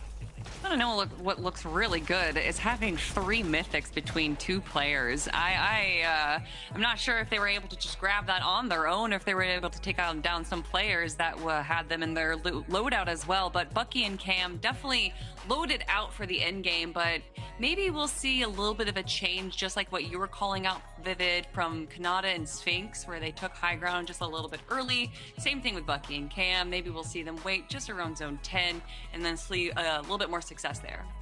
So not too long ago, I actually mentioned, Bucky, his game plan was pretty obvious. He went ahead and said on socials, hey, listen, going high ground 5 out of 5 games. So I don't think we're going to be able to convince Bucky and Cam off of the high ground. But that being said, listen, we just kind of had Madden go through. And in game number 1, we're like, oh, well, Madden's one of those teams that appears to just be sending it for the high ground. But as some of those teams that are potentially going to be sending it actually win these games and exit the competition, playing for the high ground of a team like Bucky and Cam becomes a little bit more feasible. So the fact that they're kind of going for the high ground in every single game, seemingly as the competition goes on, maybe we actually start to favor this high ground strategy just a little bit more than we did at the start of the day. And I mean, not to mention, in game number 2, nobody really actually seemed to contest it outside of just 2 teams. So maybe Bucky Camp, they just got to stick to their game plan. Okay, I like it. I like that. I vibe with that. And now we just gotta hope that happens for them, right? We also did see a little bit of Moneymaker and Fanayan. Moneymaker kind of put in a solo clutch situation. It's difficult, you know. Kelly used the word earlier, pandemonium. These lobbies are hectic, right? The only thing that matters is that VR. We're not playing for placements or elims or, you know, clips. It's you have to get the victory royale or you basically came in last place. No, and they're definitely not the team that kind of leads when the zone starts to move. They like to stay kind of in the back, and that allows them to get some refreshes, maybe some eliminations onto players that are falling behind a little bit. However, that does also mean that they are exposed just a little bit more, and they're constantly playing this edge, just trying to stay on the edge of Storm, and eventually that's just going to put you into a risky position. So Moneymaker, a solo 4, a little bit there, but we saw them have pretty good success in game number 1. Game number 2 was not that much worse, so I think we could see some good, more good games coming out of them. Consistently making the high ground. I mean, consistency on the leaderboard, of course, does that matter, but making sure you were constantly in the later parts of the game, that is what matters. And these guys have made it 2 out of 2 times, and they keep the ball rolling. 3 more games, 3 more opportunities. We continue right here, right now. Casters, take it away.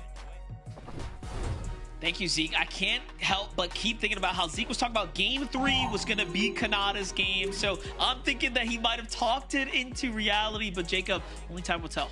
Yeah, definitely. Getting second place kind of does something to you mentally. They're kind of surprise contested for the most part. They thought they were going to have Frosted Flats to themselves, but both times they actually won the engagement, likely helping in terms of Storm Surge. It's got to be able to pull it together. 3 chances, I want to say, I believe. Yeah, it's going to be tough. And, you know, although they're contested, the team contesting them has tried to sort of split the drop, play their own side, but they keep getting caught off guard. The difference might be they're going to end up adjusting, and it's only going to go one of 2 ways. They're either going to land on them or move away. So we'll just have to see.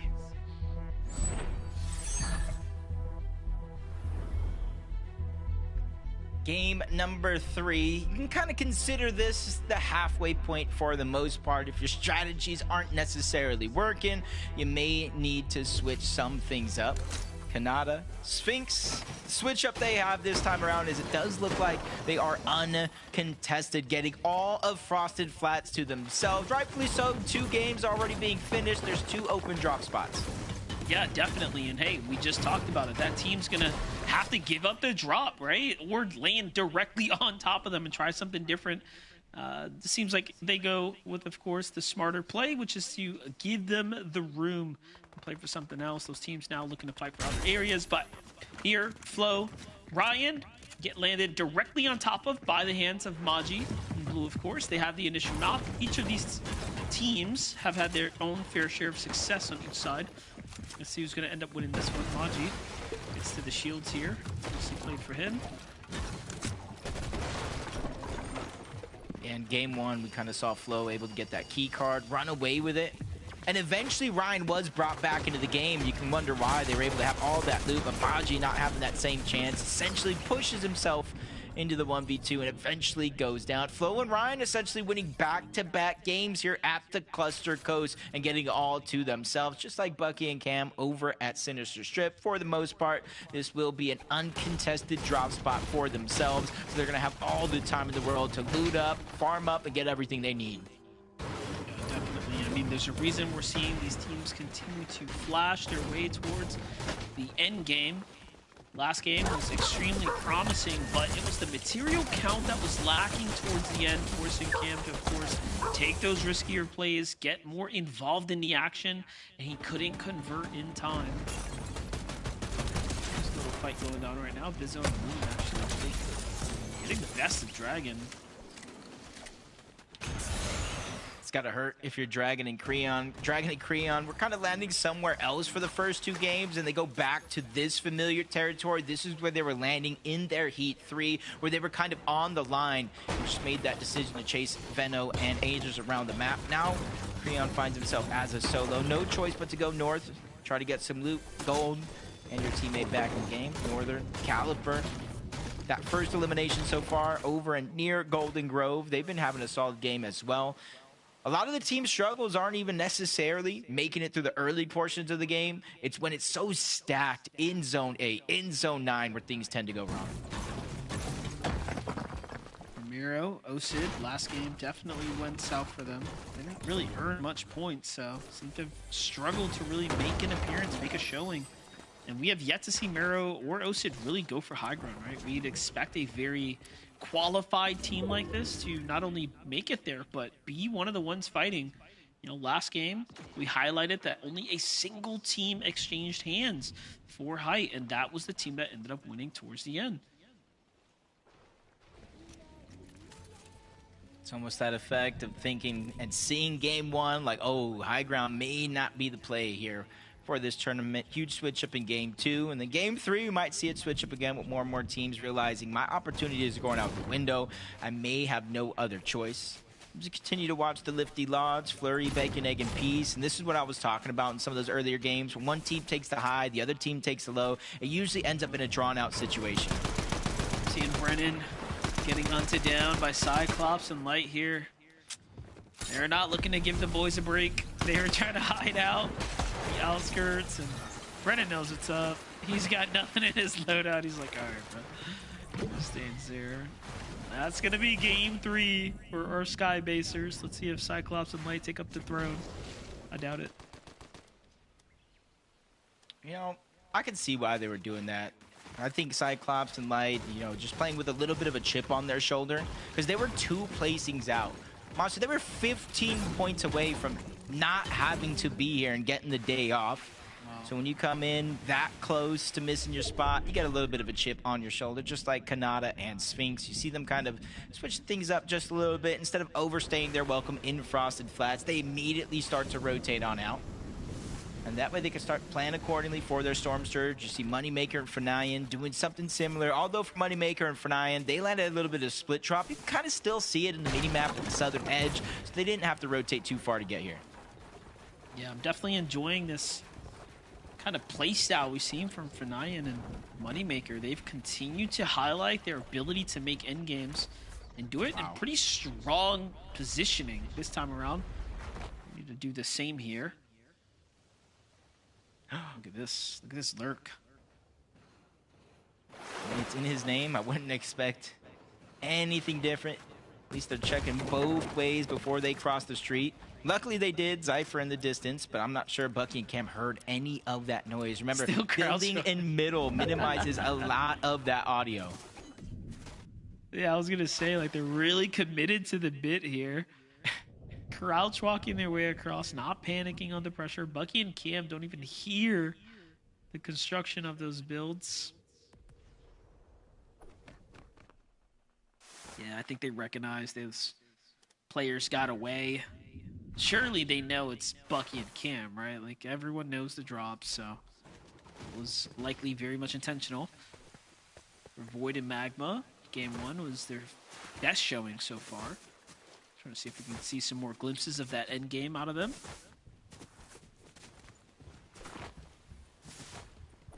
Kind of literally seeing just 2 different sides. One team rotating in. You even see in the mini-map, not too many players there.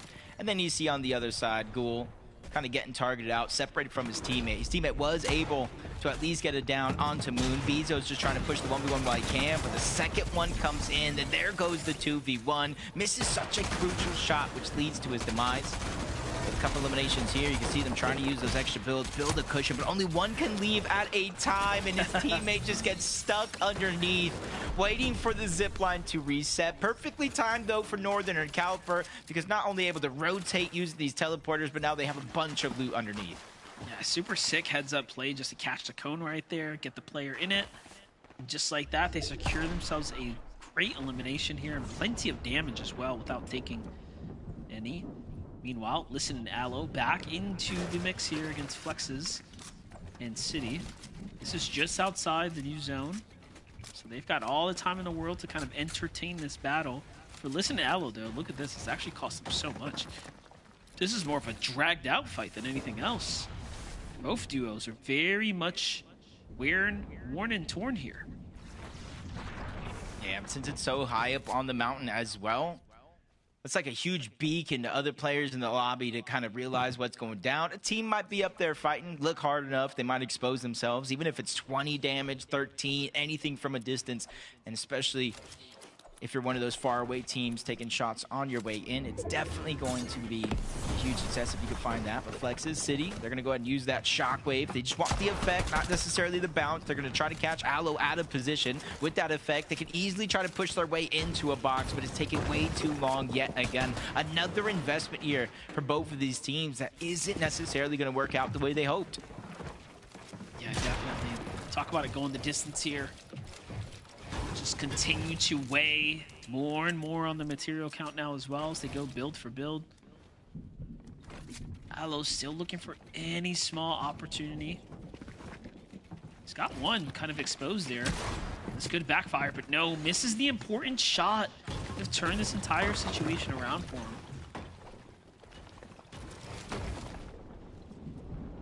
You can almost sense the tension here in this fight. Even with the Maven there, like you said, he missed, would have dealt a good amount of damage.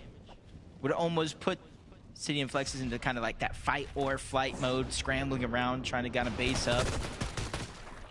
You're seeing kind of the pressure I think everyone on the lobby is beginning to kind of run into. Ruins, Cole, over at Wonky Land, they see intruders over towards their drop spot in the name of Light and Cyclops. So they're immediately trying to go on the offensive, fight for their mending machine right back. And right now, Light and Cyclops are just giving up every single angle, which means they're expending a lot of materials to keep themselves safe. You gotta keep yourself safe here. This is your last few opportunities to obviously qual through. We're in the middle of game 3 right now, deep into the tournament day already. Things are flying by. You know, selfishly too, we still have a lot of great teams to look forward to. As far as the competition, Dragon was actually saved by Creon, but now they're in a fight for their tournament lives here. They get caught on the edge of zone, trying to bounce back into the event. Dragon finished off once again. Pretty tough spot again. Find himself in here. But it comes at the exchange of Chase. Creon versus Lahino. Nice little heads up play by Creon there, but he's missing the important tags that matter. Goes for the thirst though. Both sides are even now.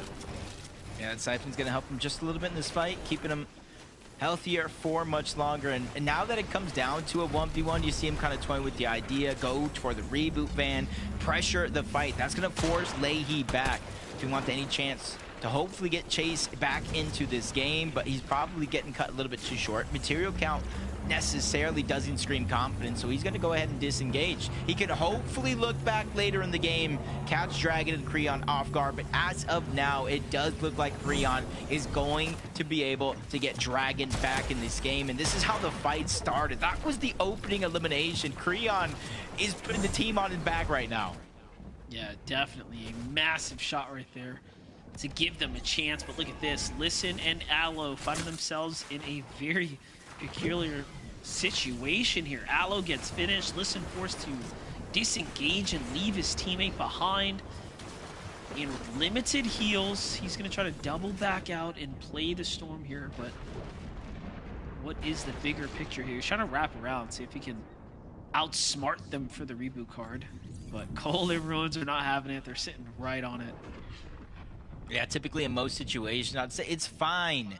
You can buy the reboot card, 500 gold, get your teammate back in the game elsewhere. But as you said yourself, the huge lack of actual heals. He has 4 apples. Maybe he can keep the doctor away now, but eventually he's going to end up seeing one if he doesn't find it. And that's why he's trying to make it a focal point of going back for the actual reboot card so they can save that money for heals later on in the game. And there's definitely enough time. 4th zone, we are going to move into that 2-tick 5th zone, but if they are definitely on their P's and Q's, we could find them at the later portions of the same game. What are we thinking about this Scare and G money positioning right now? What are the odds here? that they make this end game and play for height. It's looking pretty good. No, I agree with you 100%. Because zone has been shifting over towards the north side of the map. They haven't had to move far from the Calamari Canyon, which kind of leads me to believe that when it comes to Surge, them hitting shots like this without taking too much damage, they have to be faring well, if not one of the best teams in terms of Storm Surge that is left alive in this lobby as of now. They just got to worry about how they're going to rotate off because they're at a such highly elevated area. A shockwave could lead them vulnerable to getting tagged up just a little bit in the distance. Moneymaker for 9 still alive right now, making their clean exit from the dangerous Battle Woods into the edge of the storm here. Like this spot that they're at right now, no reason to rush, but it is the ultimate low. And they're committing that heavy material here, nice and early as well, not to attract the attention of the opponents nearby. So I'm just kind of getting like flashbacks of myself playing Fortnite Monster at this part of the zone. You see all the trees outside of Battlewood?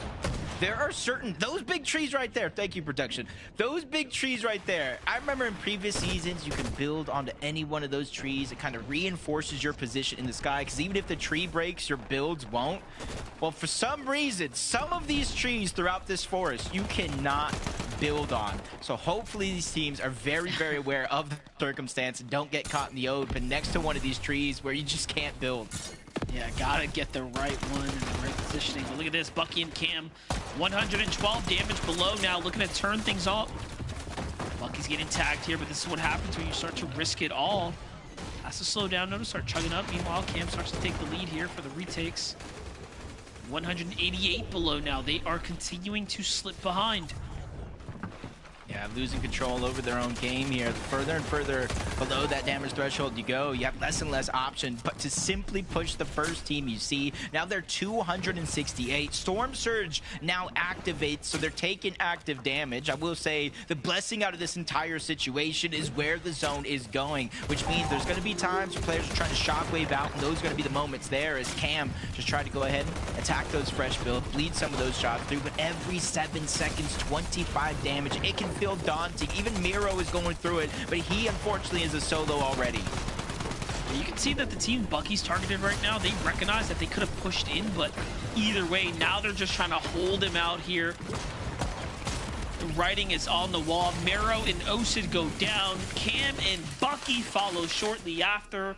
And just like that, our veterans are falling to the hands of the new. Pumpin and ZXZ have a chance now to do something big with this opportunity, but they're eating so much storm. Meanwhile, taking a look at the bigger picture here, who else do we have alive? Kanata, Sphinx still in the game, already in the safety of the new zone. Pretty okay loadout to work with at the moment, but not the best, nothing exceptional just yet. Yeah, it's something where most players will say, hey, I need more loot. But these guys are saying, hey, we possibly have just enough. The bigger thing that I'm looking at right now is 354 above the damage threshold. If this game enough wasn't telling about how hard it is to get that Storm Surge damage, I don't know what else to tell you, because a lot of our greatest players throughout the course of Fortnite's history just having it be a struggle. G-Money on the other side, able to land a shot through the opening onto Kanata, making him second guess should he have ever went for that shot. Sphinx, Kanata already rotating. Still have a long way to go. Who's going to be the first to get there? Calipper, Northern's there. Anju, Joe find their way there shortly afterwards as well. But look at this, Kanata might actually find kicks. Meanwhile, Creon, Dragon, how did he save Dragon again? This is just insane play by Creon right now, putting on a highlight reel for himself as the best teammate in the lobby. Yeah, if they somehow end up with a victory royale in this game, you're looking at Creon as the MVP. But Dragon probably taking a lot of the distraction, allowing for Creon to play a little bit more free, but there's really no time to sit here in the backside of zone and get either one of these guys up to full HP or shield. So they're just going to have to work with what they got here in this situation all the way from the far back. You can kind of see similar to F9 and Moneymaker there as they were able to find that elimination. Does look like they made the try to collect some of that loot as well. See what Sinead on Zifta has here. 380 above, just about 300 above, looking pretty good. I'm still seeing Scare light up the feed right now. Take a look at this for 9 Moneymaker. 74 below. Pressure is on here at the moment. They're doing what they can, trying their best here. Plenty of heals to work with. Once again, they have played this so quietly up until now. This is the first time, Jacob, we're watching them just have glimpses, just interest for high ground here because no one else is doing it. Yeah, they realize again after watching that second game, maybe not enough teams are realizing that it is actually worth it because of what we saw, the chaos that went down in game 1, the amount of teams that went up for the high ground. But I like most of all, desperate for that storm surge. They immediately build up towards high ground, and Fortnite dealt with that problem.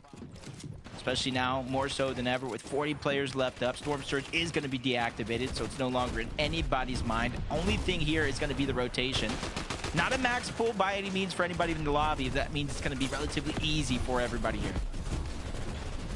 Definitely might be, but nothing's ever easy when it comes to high ground and end games here. Let's see what's going to end up happening right now. For 9, Moneymaker. Shockwave to the front side of zone. This time they're a little bit more timid. They go with the full box up instead. Kanata Sphinx haven't quite found their way to break out just yet, Jacob. I haven't seen them glimpse up for high ground. I haven't seen them look for it just yet. Instead, they've conceded to the ultimate low. Meanwhile, Penta and Must right now rotating across the front side. Plenty of heals to work with. Win conditions in the inventory as well. Yeah, they probably saw it through the cone. Nobody's up for it, but now Sphinx is down. Kanata has to try to return the favor. Sphinx in that last game was able to get so close, a second place finish. But now with the bare minimum, he's gonna burn through this Chug Chug. One last shockwave. He has to find his way out and get an elimination. There is gonna be a couple bodies there with Spear and Cash both going down. Hopefully Kanata was able to grab something. G-Money with his back up against the wall. Pressure coming in from the backside of the zone. Now he's being eaten alive until he eventually goes down. Creon again, trying to be the hero until he unfortunately goes down to Fire Mask. I was going to say, are we watching Creon put together the most impossible story for a win, but his story comes up short. I'm still seeing Moneymaker and F9 alive. This is one of the more, again, challenging duos to face here, and they're back where they've been most comfortable. That's in the ultimate low ground. Meanwhile, Kanata firing things up here as a solo. Finds Mako running around by himself. Great refresh there, doing exactly what we expect of him now. He's got some material count to work with. Getting a lot of storm here, but he is still in the game for now. Yeah, he tries to jump and hope the zone comes towards him, but it does pull on the other side of that mountain. Has to figure out his way on up as Must Penta. Nobody's really had a chance to look up. They peek to the cone at perfect time as Moneymaker finds an Elim onto Ruins, but he's 10 HP, 1 tick from zone from going down. He has to wait for it actually to get cleaned up as the Tick and Liam make their way on up over towards that high ground. They take down Penta, they take down Muzz, and now we have a new team with their head in the clouds. And with a very smart refresh as well, saves the body for a couple of moments. The Siphon allows him to cap off. Look at who's still firing off though. Moneymaker and F9 finding their way through the game, really working with scraps here, but the refreshes are coming back to back now. Kanata still holding on by a thread as well, but I'm seeing 8 teams alive here. This is a tough spot for Kanata. We've already seen the singular clutch from another player. Doing it again here is like an impossible task. Especially since he only has 2 builds left. Really hoping for America, 1 of 2 solos. Another team is sending it up. Avenger and Kodak. They want this victory royale, and they say the only way we could possibly get it done is with this fight here. Big damage on the Avenger and Kodak, though. The risk, was it worth it? It might be, because Liam and the Tick gave it up. This is perfect, though, for everyone else because the high ground teams have now burned through so much material to try to maintain positioning. So if you're Kanata, if you're Moneymaker, you're excited. You have an opportunity now, but you gotta win these low ground fights. F9 does just that. Moneymaker with the backup shot. And now Kanata sees the blood in the water. He tries to jump into the fight, but has to slow down for a second there. Will Moneymaker get the save? We'll just have to see. Liam and Tick, we already knew had a little bit light material count there, but look at that, Jacob, the save. Miracles do exist. Perfectly timed as well. The zone was coming in. Kanata takes down another duo. Avengers now left by himself. He will not go down without a fight, but there's no extra shields for him to grab. He has to figure out a way to bring this to a heal up. It's only real win condition because Moneymaker, Brian, they're going ahead and trying to bulldoze their way into the box on way for an elimination here. They're one of few duos still left standing. What's insane about this, so many elims, so many exchanges, but barely anything to show for it. Everyone in this game is in shambles. Here it is, Void and Magma finally look to high ground. Look, no materials either. This is going to be an absolutely scrappy battle between what's left in the lobby, but Moneymaker and Fernian still have a little bit of hope. That's 2v1 situation. Liam goes up. That's the solo. He's distracting the high ground team. Moneymaker and Fernian. This is their open window. Even more so now with Magma going down. Liam trying to be the hero for his team, but they got shut down. But the damage has been felt. Fernian and Moneymaker, they are moments away. A 1v2 situation. Void opens up the edit. We've been here before, though, Monster, and we will not have the same result. Moneymaker and Fernian, the investment from EU pays off as they make their way to finals. They did it, and they finally did it in good fashion. Talk about a good old-fashioned scrap right there. Everyone had to get involved in order for that game to go their way. But my gosh, Zeke, what an exciting one. They did it. I cannot believe, off the back of a revive, we've seen that happen twice now. Last time, earlier, it didn't quite work out, but Moneymaker and Fernian, they find themselves a seat on the battle bus in game number 3. Kelly, I'm impressed. I'm impressed. I am too, but we knew that this was not just a possibility, but a probability for Moneymaker and Fernian. They did get second place in their heats, just barely missing out when it came to the final fight. So to see them go through that, but with the more of an advantage of it being a 2v1, honestly, I love that they got to, kind of avenge themselves, and now we get to see them in grand finals. Yeah, listen, I started to kind of feel bad for these guys right when they lost, when I was like, oh man, it looked like they were like the healthiest duo alive in the lobby. Like, surely, they're not going to get another opportunity to kind of go ahead and win this game. And it was just on the back of them taking so much damage, but Jacob kind of called it out. A miracle revive in the end game. These are not something that happens common in Fortnite, of course, as everybody at home knows. So kind of saves the game for these guys to kind of keep themselves alive as a duo. You can get Moneymaker right here with the backup, and then kind of a little bit of a help with the way that the zone was actually pulling right there, giving them an opportunity to go ahead and res Fernian, and it just helped out so much. But second time is the charm. Whenever these guys kind of make it to the end game, they look like they're going to win the game. In game number 3, they actually went ahead and brought it to fruition. Looks so good, man. I love getting this additional perspective, getting to kind of go back and see, how they kind of operated, Kelly, being hip to hip, especially, again, in that situation, off the back of a revive. You use the word pandemonium. I'm going to keep saying it, Kelly, because you're so intelligent. You be throwing out big words I've never even heard of them. But to be in those situations where you can find that calm in the storm and go like, hey, this is risky. But when you look back and go, Kelly, that's what caused us to get a Victory Royale and make it the finals. It paid off big time. Yeah, they bullied that low ground. They kind of waited for where it looked like a lot of players were in shambles. Maybe they were boxed up in some wood bills, and they just sprayed and prayed and made sure that they got into that box and eliminated them. They actually had the most eliminations that I've seen out of any team so far out of our 3 games. So to see them go on the aggressive on the low ground, it actually ended up working in their favor. So maybe we'll see a little bit more of that when it comes to the low ground chaos that's happening. I'm sorry, the low ground pandemonium. But for right now, I think I need a break, Zeke. It's true. It's true. We got 2 games left to go here before we conclude the LCL. Okay, after this break, we'll talk more about what we saw in this last game. See you shortly.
2 more games. That's all we got left. The FNCS dream is coming to an end for 45 duos. But for 2 more, 2 victory royales is what it takes. That is the only way to continue this dream. In this last game, we saw Moneymaker and F9 get themselves a victory royale off the back of a revive of all things, which is crazy, but a victory royale is what they needed. Now, of course, Kelly, there's a duo. We're still waiting to see if they get a VR. Kanata and Sphinx. Everything's fine, Kelly. We still have 2 games. Yeah, and with Kanata performing the way that he did on that solo run, Elam after Elam, it looked like that could have been a solo run that we've seen so many times over the past couple of months, but unfortunately it did not end up going that way. But definitely do not feel like Kanata is underperforming in this moment. I definitely think that with Sphinx by his side in these final end games, that is all that they need to be able to just convert this into a win. But obviously that's easier said than done. Listen, I mean, Kanata's got Sphinx on his side. Sphinx has Kanata on his side. They have the experience on the side, and they also have Zeke's emotions on their side, right? The constant crying that we get to hear throughout this broadcast. Kanata and Sphinx aren't qualified to the grand finals yet. And, you know, just so you guys know, a little behind-the-scenes information, even when we go off camera, Zeke is still crying about this.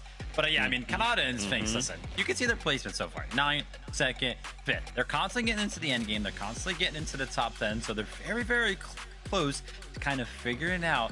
With these last couple of games, they've been left down to solos. They've really got to figure out how they can keep both of them alive, to kind of keep their numbers up and steady.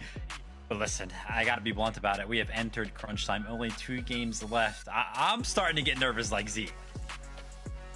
Yeah, man. You know, again, contextually, when you look at those numbers, you're like, man, these are really consistent, strong numbers. If this was finals, man, I'd be like, dude, I'd give them all the praise, right? But this is the last chance lobby.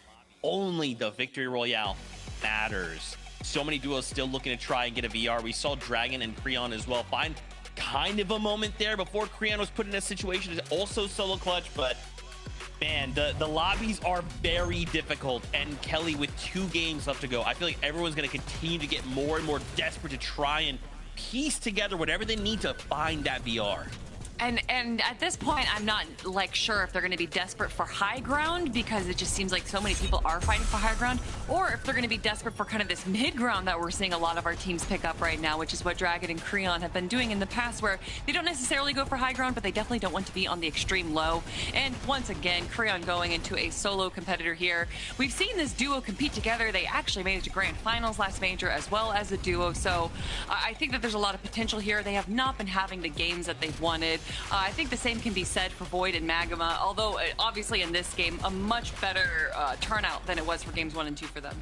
Yeah, I mean, actually, they looked like they were poised to go ahead and win this one. I mean, straight up the 2v2, they had the positioning against F9 and Moneymaker, but unfortunately for them, the solo in the mix there, Liam kind of just makes it impossible for them to ever get a foothold on any sort of solid ground, and as a result, F9 and Moneymaker just took full advantage of it. So a little bit of life here towards the second half of the competition for Void and Magma with that second place finish for them. If they can kind of repeat that type of performance, then we could be seeing them qualify to grand finals.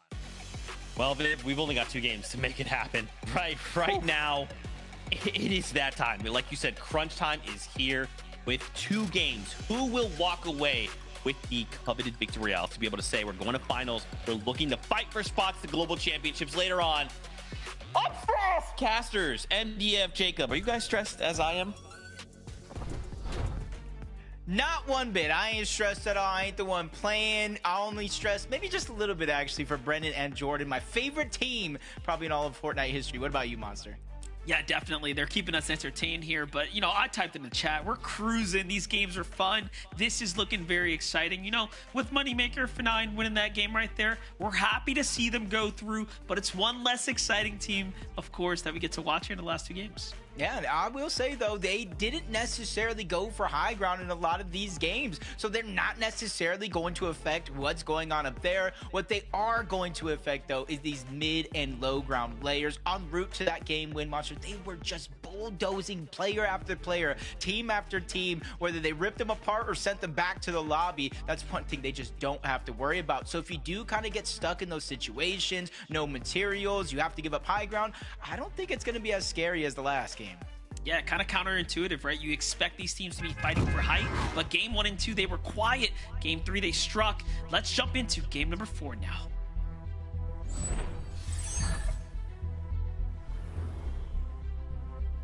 You know, typically at this stage of the game, I'm saying, let's take a look at the leaderboard, see how some of our teams were doing. If only it was that type of format, you would think Kanata and Sphinx, Spear and Cash, Void and Magma, all playing phenomenally well. It's just all about the victory royale, though, so consistency doesn't mean much. You could be in last place, 0 points, 0 elims, pull off a victory royale, and have the same type of feeling as everybody else. Yeah, definitely. So we start to jump around now. Things are off to a fast start. Barney ends up falling here. Wiggs and Jasper. You can see they've made a lot of progress, if you will, with at least their tournament chances alive so far. Of course, they are still in the race fighting for that win, though. Just like that, they end up besting their drops. Sphinx and Kanata on the other side, a little bit quiet here after they've been given the drops themselves, rightfully so, earning it so far. Pretty much the most consistent team here on the day, but consistency means nothing when you're forced to clutch up as a solo at the end. Matter, can you piece it together in time these last 2 games? But just like game 3, game 4, Kanata Sphinx uncontested. But just like every other game before, Christian Drew, Flurry, Bacon, Egg, and Peace continued to go at it here at the south side of Lifty Lodge. Christian Drew have not been getting the better end of the deal. More than likely has been Flurry and Bacon, Egg, and Peace. But all it takes is one win. All it takes is one opportunity and even one shot like that from Drew to drop onto Flurry and turn this into a 2v1. Drew, Chris going back and forth the shots there. That I was thinking that was going to be the end of it, but not quite just yet. Drew jumps down to low ground. He doesn't lose sight of the Bacon, Egg, and Peace. Finishes up the job. That's the first that we've actually seen this fight kind of this early in the game, so these guys getting a bit desperate, it seems. Yeah, I can kind of see it, kind of the pressure from all around the map. Ruins and Cole, Wonky Land. Didn't necessarily start off this way with a fight. You can kind of see the desperation, or at least the adjustments coming in from a lot more of these teams. Cyclops and Mike venturing on over, trying to get more and more loot, give themselves a little bit of a better chance, but now he's just kind of stuck underneath. Spray coming from both Cole and Ruins. They haven't been able to find him yet, but if they were just to be a little bit more persistent, Spray a little bit more in that direction, they definitely would. Gotta continue to get active here. Cole and Ruins have that single elim. What I'm gonna do is finish things up here now, though. You can see Cyclops is trying to stay still under the ramp there, but that's not gonna work. So the Wonky Land zone pull here. Things are going pretty far north. Magma Void finding their 2 quick eliminations here at the Sanctuary. Seen a lot of activity at this drop over the course of the heats, and now, of course, into the set lobby here. We're looking at, you know, Void and Magma, you know, 4th place coming into here. They were just barely 5 spots out in their heat, which was heat 1. So they know what it's like to be close. They've been in 3 grand finals. They just got to be able to pull it together here with 2 chances left, just like Liam and Tick. We saw them fight for that high ground in that last game, but again, we saw more and more teams. It's kind of going off and on. Game 1, fight for high ground. Game 2 was a little lackadaisy. Game 3, multiple teams went ahead and fought for high ground again, which inevitably led to the downfall of Liam and the Tick. Even with eliminations throughout the course of that fight, they just expended so much. So when they finally gave up high ground, they had nothing left to protect themselves. Yeah, you know, it just comes down to execution. If they didn't basically get punished so much in the fight, they could have turned it around a little bit faster. They would have been okay, but when you go back and forth and you go blow for blow, you're just setting up everyone else's opportunity there. And it really weighed on the lobby. The entire lobby last time around was in shambles. Barely anyone had mats. see no plays here for the first time. Alongside Mafia, just about the furthest they've made it, so pretty tough first 3 games here. Another duo kind of lurking nearby, listening to what's happening, but Yellow's got his eyes on the prize here, just trying to win his battle for now. I was about to say, I'm looking at the mini-map just as much as the actual fight. I'm just praying, no, it turn around. There's a whole nother team crashing the party. Luckily for them, Monster, they were on the low ground, so not as much of a risk as their opposition up above. There's at least 3, maybe even 4 teams directly here, a possible 5th and 6th team in the distance, and everybody's hearing this same noise. So they're all going to start to look over in this direction, so you got to be careful if you are the team on the outskirts of this fight. You protect yourself, and there goes another one, Tricks and Blasher going ahead and sneaking up onto Bucky and Cam. I don't know what is the hot spot and what's attracting all the attention here, but a good portion of the lobby has made their way on over.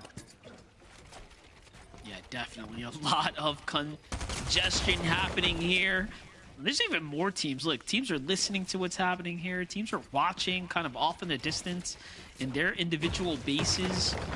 And it just makes me wonder that these are all the guys that have having a hard time with Storm Surge, so they're really trying to just get involved right now.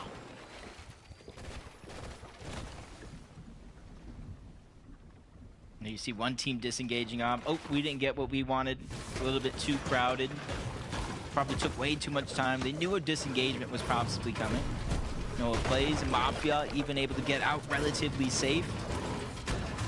But as a couple teams are leaving, I see in the minimap a whole nother team is rotating in from the north side. Angel and Joe starting to make their way on over. I gotta think this is relatively close to the center of the map, but still very, very early on. The zone can kind of push people out. And you see Suspect all by himself. He was the one that gained a lot of that attention throughout the course of that fight, and now he just has to sit and wait for everybody to disengage so he has some sort of hope to get his teammate back, so that way they have a shot here in game 4 and they don't leave it into the last dance. Yeah, definitely. Pressure just starting to boil here. Look at this, though. Spear, Cash have this team, again, on their heels right now. Just watching them stalking here as they approach the machine right now. Just shows you there's always danger nearby, too. You never really know who it is. Just looking at Blue and Maji, I'm just thinking, like, they don't typically land over here at Sunken Shores. They usually go over towards the Cluster Coast, so many players and teams are all together switching up their drop spots here with few opportunities left. Even got Spooky and Fire Mask. We saw Fire Mask get a crucial elimination during the course of that last end game. They're lurking up over towards this mending machine. And that's typically the strategy you see a lot of teams do, especially the ones that are landing on the outskirts and do get this max pull, is just kind of hit mending machine after mending machine. Use only 100 gold, buy one med kit, and keep it going. Gotta get a little something, but look at this Spooky. Fire Mask kind of hanging around. Cash and team end up doubling back here, but that's the giveaway from the zip lines. Again, it comes through, misses the most critical shot, though. That might be the one chance that they had to do something big with this. Nothing comes out of it. Fire Mask now, Spooky. Kind of take their L and they go. The other team goes back down the zip. They're like, okay, what's going on up here? They kind of go their separate ways. Yeah, we'll say, even though they missed that shot and it was a great opportunity, at least they didn't lose anything. They didn't take damage, so it's not necessarily a loss just yet for them, especially since they're going to start to make it a priority to try to get to zone. Bucky and Cam all the way from Sinister, keeping the strategy alive. The only team so far in this game to get that Warforged AR right out of the gates. Obviously, if they go down, it leaves open to getting grabbed. But I want to see them kind of elevate themselves here in some of these end games and just kind of rain down from above. You see the strategy, one of them having that pistol, the other one having the Warforged, so they get to maximize the amount of ammo they have between the two as well. I don't think I was paying enough attention if whether or not Brennan and Jordan was still alive, but judging by how many teams are out in the storm, they could be in the wild.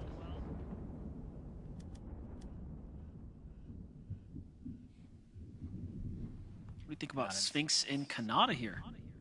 Yeah, up above. If any game is a game to win, Oh, yeah, you see where the zone goes? This has to be that game to win if you are Kanata and Sphinx. You're on a surge base. The zone is literally going on over to your POI. You're uncontested this time around. You see Sphinx is literally missing only one build, full ammo, full chug-chugs. They have everything that they need here. Obviously, if the zones pull away, that's something that's working against them. But for the most part, this is seeming like it could be it. I don't want to call it too soon and jinx them, but this could be a moment here for Kanata and Sphinx. What more can you ask for when you put the zone like that? We'll just have to see. Liam, Tick, though, trying to get back to that glorious endgame fight. This time, they're in a bit of a scrappy battle here at the Latte Landing. Plenty of teams surprisingly nearby, kind of listening to the action go down here. Liam, though, takes a monster shot in return there. This is really bad. They've now officially gone through all of their metal. Tick ends up falling. Flixes gets the exchange. The Siphon's going to keep him alive. This is just bad news all around. Liam goes right into Wallahi and his teammate here as well. It's just not good. That was kind of perfectly played, though. We're chasing They left duo. him? Okay. Yeah, wasn't even necessarily, you know, going for an elimination. He was kind of by himself. That's the thing. He was a solo. Chase was too far away. He was probably listening to the fight, knowing, like, whoever wins or loses this fight, they got to come back to this reboot. Gets a cheeky shot, realizing maybe one more person there could have been his teammate. He just kind of disengaged for free. And now you're kind of seeing the other half. We know Kanata Sphinx position outside of Frosted Flats, on top of that mountain, I should say. They don't have to rotate far, but other teams, Soneto, Zypta, just kind of get in any position that you can. Bush in the middle. And because so many teams are positioned in bases all around, there's not going to be too many risky opportunities with teams rotating just kind of blindly into that bush. As long as Soneto and Zypta have the damage, I mean, that's about as good as having a massive base. They are super low-key, and they should be fine to ride out a couple zones. Mero, Osid have been struggling with Storm Surge, at least from our perspective. From what we've seen, there's been kind of disconnect with the damage that they've been able to put out. Osid, Mero, going to kind of entertain this battle, if you will, but look at this. I see Brennan and Jordan here on the outside. They haven't even started their massive base. Instead, they're getting chased by ZXZ. What is going on over here? Mero, Osid see something fishy's going on the outside. They're starting to turn their attention towards this team as well. I'd say this could be a blessing, though, for Brennan and Jordan. When you have Miro and Osid making their way on over, it just makes it that much more of a risk to go ahead and try to chase down a team, whether you have the damage there or not. You kind of see where the zone is going, all the way towards the western edge. And so now Miro and Osid do have a little bit of a decision. Do you want to continue to focus your attention in that direction, or do you waste no time and try to make your way on over towards the zone? As we tune into Bucky, he has to waste no time himself, making his way on back. 260 below the damage threshold, no Bucky in sight. He's immediately positioning himself on that reboot van, which is going to give away his position to the rest of the lobby. Yeah, but remember this. We just saw Kanata and Sphinx here up on the mountain. I still see the arrows there, so you got to think that they're all going to be focusing this player flying out the sky right now. There we have it. Let's take a look at the replay here. Brennan, Jordan trying to do something here, but no! Jacob. That's going to be a major setback on time, damage, material counts. That. I was going to say, most people looking at that monster and they're like, yo, he just fell in the water. What went wrong? Everything went wrong. When you're a sky-based team and you fall off of your height, the timing isn't there. Like Monster said, the materials, you're going to have to use more of those heals. So hopefully Jordan is willing to sacrifice himself in yet another game for Brennan, as Bucky, fresh off of the reboot, revives himself in the van, but he's not able to cut that distance and just taking so much more damage. Cam is going to need some sort of a miracle. 455 below. That is more than 2 full eliminations worth of damage. Yeah, I just don't know how you survive this right now. You know, this is a really tough spot to be in. You know, again, valiant effort gets the Siphon to kind of stay in the game here, but look, that really wasn't worth much. Now, this player did have some heals, so long as he can pick it up, but there goes the focus from behind. I was going to say, teams are surely going to jump on this. There's just way too many chug jugs and big pots there. Kicks and Zen will get the first two. Kind of touch the loot here. Creon, Dragon back in the mix here. See that mythic pistol at play there. Alright, so now we finally see Dragon and Creon. They've been kind of struggling, but in a good way, you know, winning these scrappy battles, really showing us their muscle. But now they're alive together, and they actually have something to work with. Yeah, last time we saw them kind of in the end game around here, you know, it just kind of all fell apart due to lack of materials, lack of resources, and being below that damage threshold. And why the tables have turned this time around, you can kind of see the confidence from Dragon and Creon being able to peek through, trying to persistently put down pressure, whether they get the eliminations or not. It's taking away resources from everybody else. Kanata and Sphinx doing the same thing. More so for that damage, 131 with 18 players needing to go down. They know that can turn at a moment's notice. Now, we were hyping up the fact that they had pulled that zone and they had the opportunity to play for free high ground, but you see how quickly that can turn. It's just going max draw after max draw. Now they have to shockwave all the way across here. They've already used a few of them. See how this is going to play out. You have a team already positioned up for high ground. Mero, Osid from deep in the storm. It's cost them a fair bit. You can see the light load out here. A couple open inventory spots.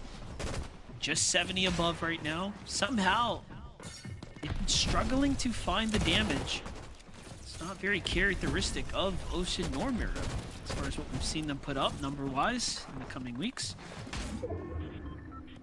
Yeah, and as you can see, it's not going to get any easier. So they have to essentially, just like everybody else, Kanata and Sphinx in that same boat, shockwave up the mountain on one side and make their way down on the other. And that's where you're seeing a couple players just kind of dropping in the feed, just going down, separated from their teammates. Mafia's feeling a little bit of a struggle. Diego plays below the damage threshold.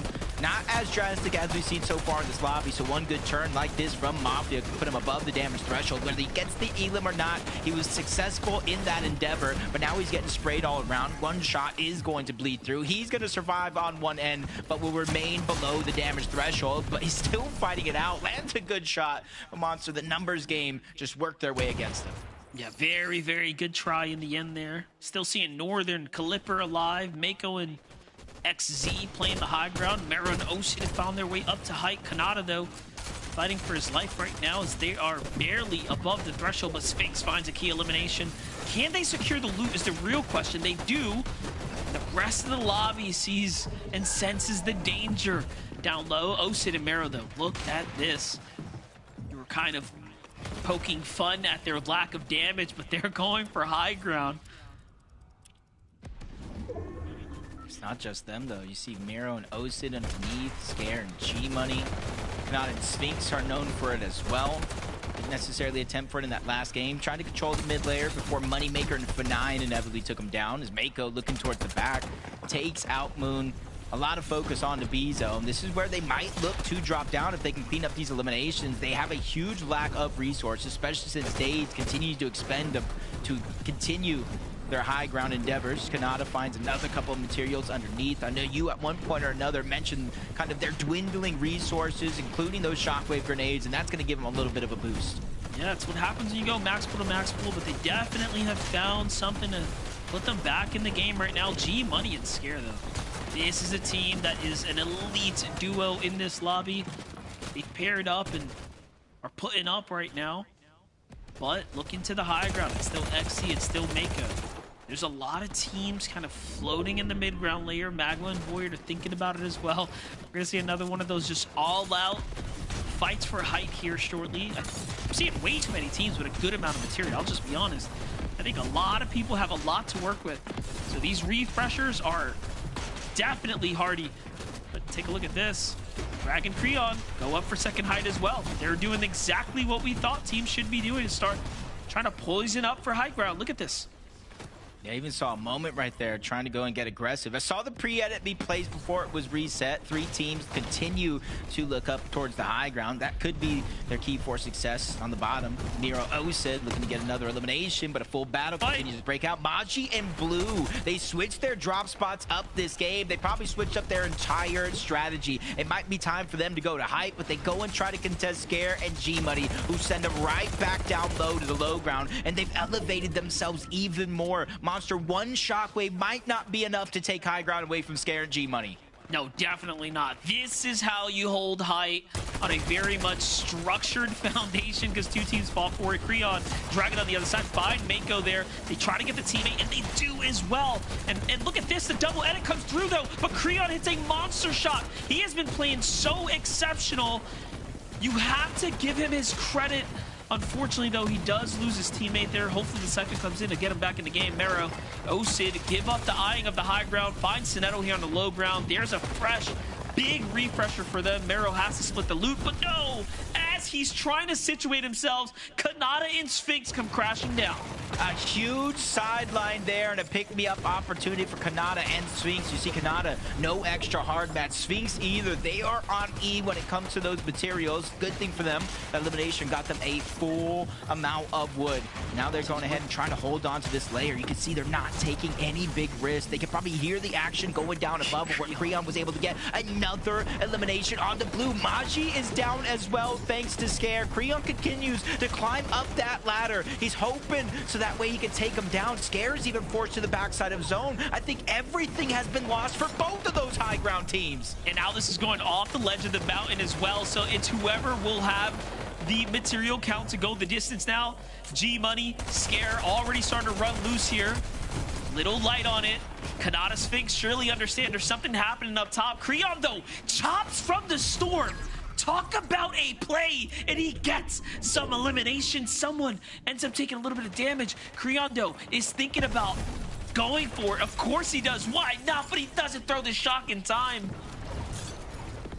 He had a whole nother chug jug, but he does not time it perfect. The battle for the high ground and possibly the game as well. Kanata and Sphinx send it up with the shockwave. Big shots being fired off onto both of them. Scare will not back down. He is not intimidated, but they still find a way to climb their way on up, taking it away from Scare and G-Money. Materials might be the difference maker, but Kanata and Sphinx don't have them either. They have to give it up and set their eyes down below. It's Joe and Angel, the only other duo, but Scare as a solo left his mark, taking down Sphinx, leaving Kanata in a 1v2. He's able to make quick work, so it is actually going to be a 1v1 situation if he can get a knock. Joe, weak. He does have the chug jugs. Angel, same position, but he has the chug jugs. Kanata goes for the side angle. Monster, it is not enough. Angel and Joe will steal away that game. Yeah, in the end, it was so close. They lost track of Scare there. Either way, congratulations to Joe and Angel. A huge win. And Zeke, that's a ticket straight to the finals. Congratulations! Angel and Joe, victory royale! Let's go! Oh, Kelly, I want to be sad, but I gotta be happy. I gotta be happy right now. You do have for to be Joe, happy. for Angel. This is a big moment. They get themselves that victory route. Now they get to go to finals this weekend, fight for spots, go to the global championships, fight for prize money. I mean, this is a big moment for the duo. 100%. I mean, their best game was, I think, a 13th place overall in the day. So to see them be able to come out on top against some big names like Kanata, like G-Money and Scare, we do have to give some props to Angel and Joe. But you do have to imagine that some people are seeing this Angel with a little bit of devil horns because of how close Kanata was, Vivid. Yep, without a doubt. And listen, for Angel and Joe here, this will actually be only their second time for each of them. So each of them have made a singular grand finals before, but this will only be each of their second time entering a grand final. So a very big moment for these two guys. And listen, Kelly, this is actually one of those teams that actually switched things up coming into this last chance qualifier here, right? Kind of Angel actually played in heat number 1. Unfortunately for Joe, he did not actually play in the heat. So making this a little bit of a change in terms of forming a new duo for this last chance qualifier immediately works out for them as they do go ahead and get the win here in game number 4. And as a result, we'll be seeing them in the grand finals. And like I said, for each one of them, only their second time each. And we can see here on the low ground right now, they did have just a handful of eliminations, and you have to think it's because of that Mythic Maven right there doing so much damage and actually breaking the double-digit eliminations here. Although, maybe not. I'm not too certain what's going on my screen right now, but there we go. Double-digit eliminations, 10 elims for this duo right now, although as we know that eliminations didn't really mean too much, but being able to clean out that low ground, being able to stop the chaos, the pandemonium, as we've been calling it, it probably allowed them to control that low ground without too much issue. We saw that Kanata as a solo was sticking to the mid ground, and then obviously it was G-Money and Scare on height. So for them to kind of clear out low ground so there isn't that pandemonium was a really smart play, Zeke. It was, and it was enough to get them that victory royale. Friends, one last game to settle it. One last spot before we start looking toward the finals. Oh man, I'm stressing.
Zeke, you're a professional. Believe in Kanata.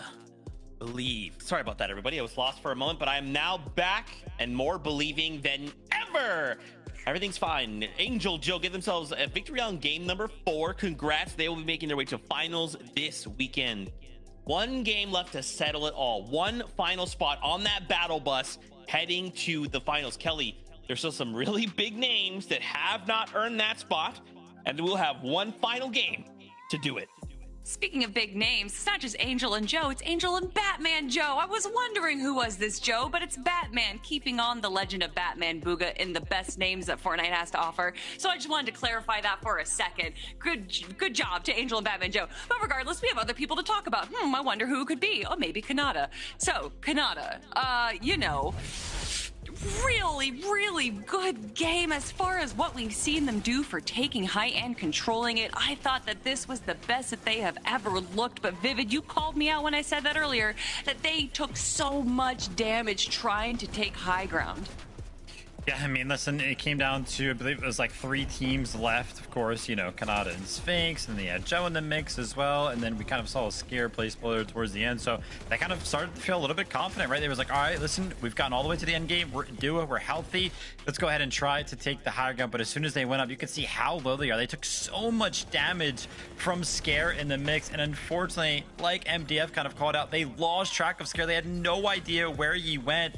And even though he was in the storm, had no chance of making it back in. He kind of goes down as he gets one singular shot off and takes out Sphinx. But take a look at these guys' placement so far. I mean, 9th, 2nd, 5th, another 2nd in the mix. I mean, their average placement right now is 4.5. They're playing so well, but they are not playing well for this specific format. The only thing that matters is the win, and they have yet to get one, and only 1 game left. Oh my gosh.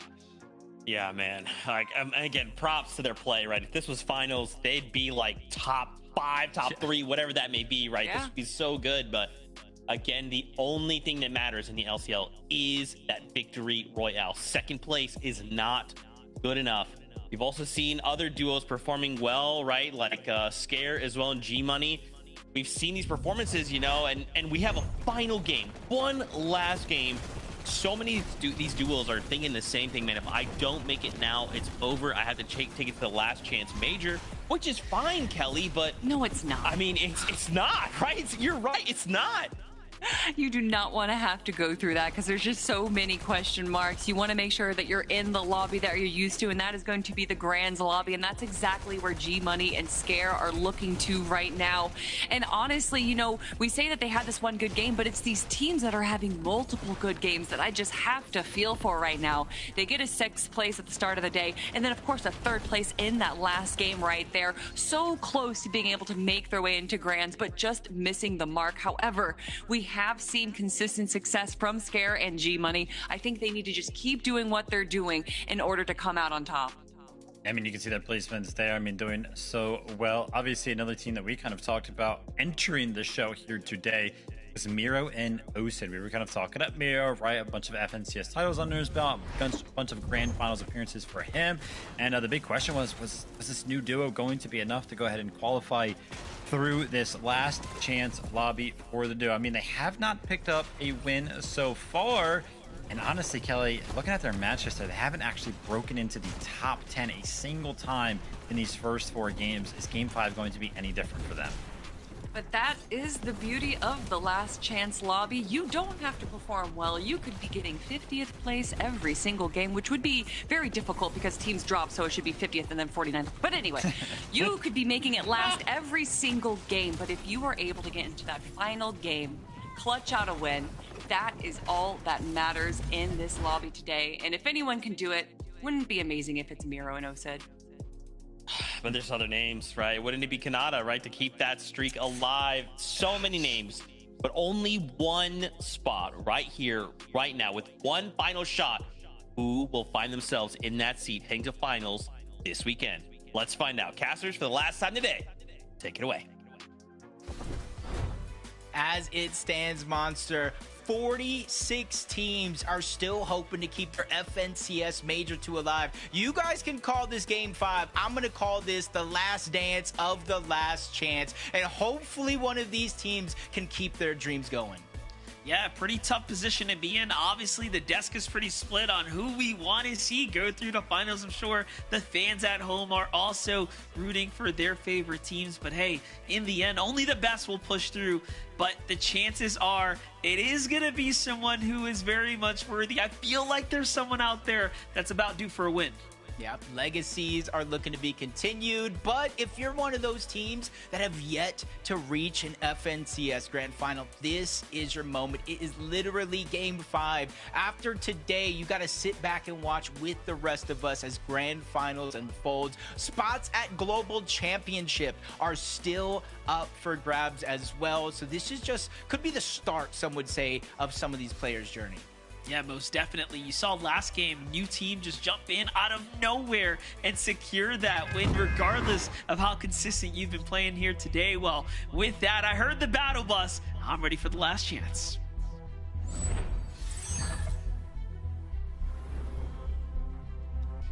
With one game left here, it really all goes down to this. A victory royale is a must. It doesn't matter if you have the most eliminations on the day. It doesn't matter if you got the most damage throughout the course of today. All that matters if you are one of 5 teams to actually win a game. And right now for Kanata and Sphinx, uncontested again, gives good hopes for their legacy.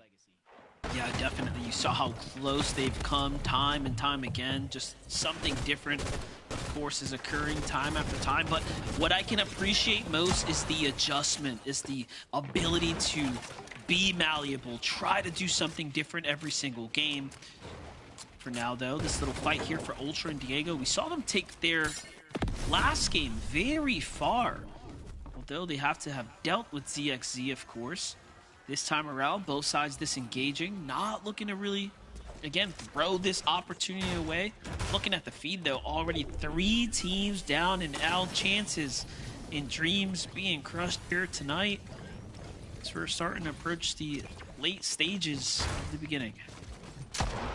Z just tries to turn back for a short second. His position is revealed, and Troll's trying to go in and get the elimination, and he finally does. Maybe a little bit of help from Diego plays, but Ultra and Diego are able to squash their competition at Latte Landing yet again. They may have run into a little bit of struggles, so we might be looking at their Storm Surge later on in the game, but at least they're putting their best foot forward here. Yeah, definitely. Talking about that, you know, Wiggs has had a lot of success in the early game, but his HP is pretty low right now. 1-ups, Ben did it. L and Sus right now just trying to see what they can make happen. Wiggs is hiding out in a bush. I was gonna say, there's no way he doesn't suspect that he's in there. A blind shot gets him the tag. Oh, he must be feeling pretty rewarded after that one. And again, it doesn't matter how consistent you've been. All that matters is you are, if you are alive and in the race for the win now. Bucky and Cam kind of had a similar story as well. We haven't really seen them been able to take flight. They had one game where they were almost starting to make it happen, but Cam just couldn't convert on the critical elims that he needed. Will this be his chance? Just like them, a lot of teams in this game probably feeling the pressure here. This literally being the last game. Keep Major 2 going for him. You got Drew and Chris, and again, surviving off of their drop. They did get one elimination, though, so it wasn't without a fight. With that one elimination, you know that solo players probably scouring around, trying to find loot of their own. It's Beg and Egg and Peace on the other side, just off the edge of that mountain. Trying to hide behind that rock. Right now, Drew does have a bird's eye view. It's just, can he see it? Take a look at Light and Cyclops after getting eliminated early last game. Actually have a chance now. Gonna get back into things still, though. Just a single elim, not quite done. The job's not finished here. This is payback, though, for the last round. Almost seems a little bit of a surprise contestation. Blanks and Mako going here uncontested all day long. Cyclops and Light, they were at Wonky Land. They had a contested fight of their own against Cole and Ruins. This game around, though, they're changing things up. Rightfully so. If it's not working, you only have one opportunity left. Changes are going to be a must. And so far, it puts them in a little bit more of a driver's seat than some of the other games that we played so far. One elimination. They may not know exactly where Mako's at, but they know he's got to be somewhere. And with the zone not too far away, they have all the time in the world to just park the bus and wait.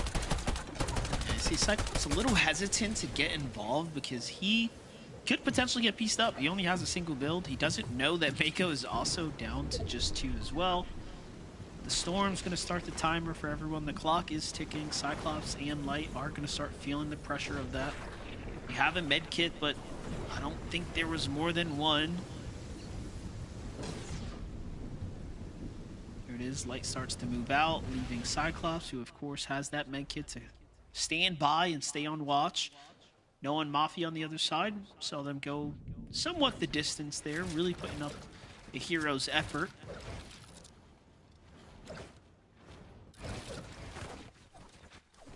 Even Noah plays in Mafia. Changing things up. We saw them in a couple of fights earlier on in the overall tournament at this exact drop. But you know, when Moneymaker and Fernayan win a game, they were here uncontested. You can kind of get the drift. Multiple teams probably saying, hey, maybe we can go ahead and grab it to ourselves. But when everybody has that same idea, it does make it crowded. This time around, Noah plays. Sticking to the strategy, though. Miro and Osid over at Sunken Shores. Again, another one of our uncontested fights. And this is a team I was kind of expecting so much more from. Not even necessarily because of Miro and his long-standing history, but more so because of Osid and how good him and G-Money have been playing from Sunken Shores. Unfortunately, they didn't qualify out of the play-ins, didn't make it to the heats. They went their separate ways, so I was just expecting a lot. Yeah, no, I'm following the same tune there. You know, Osid, again, is someone who is extremely experienced. Not to say Mero isn't, but taking so much time away, you'd expect him to have a hard time, right? It's only right. Dragon, Creon. Creon has really been the star of this duo here, at least today. Big shot coming in from the distance there. It's unfortunately a missed Bacon, but no sweat, no problems. Yeah, they gotta be careful right there. The bank shot pistol. It's not necessarily the headshot or even the body shot that you have to worry about, even though a body shot does about 100 damage, give or take. It's more so the bank shot at 170 to the body. We saw both of them there, standing there kind of in the open. Less than 170, that would have been a knock and definitely an opportunity to kind of change things up just a little bit. We jump on board Crazy and Exhale. One elimination here so far to start the game. And they're a team, in Heat 2, they were, again, a little bit outside of consistency. 26 overall, which includes those 5 Victory Royale winners. So you know they have already a little bit of experience in this style of lobby. But I'm just not sure how much experience they have going into the last game of the day, which kind of has your whole entire season on the line. Take a look at this. Sphinx and Kanata going for a big rotate right now. They have a lurking team in the bush. It's Magma and Void, a very solid duo. Shots come in. Okay, not close enough to get boxed up and put out, but a couple tags go through to set them back ever so slightly. Kanata's been on the losing side of the storm so far today, as the pools have been working against them. Last game, it was looking so promising. And then zone after zone just made it increasingly difficult. They had to play for it. So then Ozifta not looking to wait around too long on the edge here. Already using those critical shockwaves to rotate.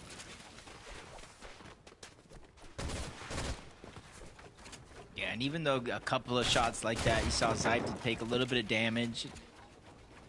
In one instance, it's really not too much to worry about.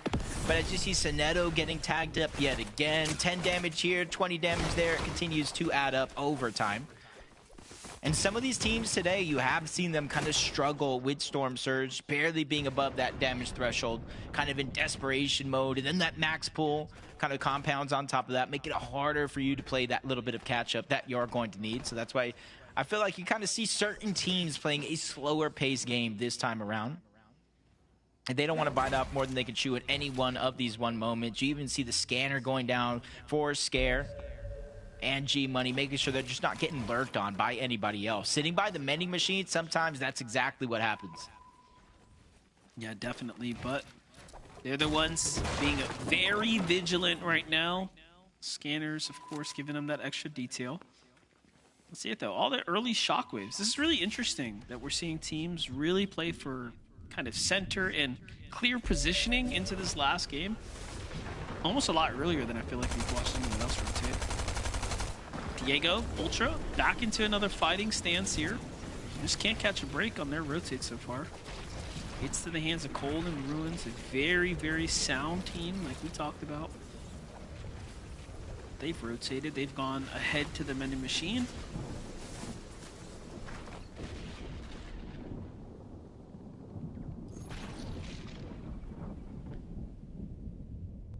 some time for these teams. It's kind of like a multi-step journey. Just making it to the zone is just step one. Hitting that mending machine and getting healed up is step two.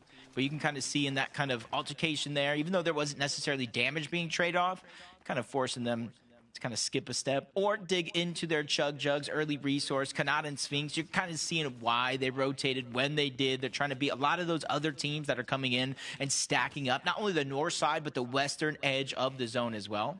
We do have a decent amount of time until it does close, but for Kanata and Sphinx, there's a lot of opportunity here for them to try to get damage on anybody else that tries to rotate in their direction.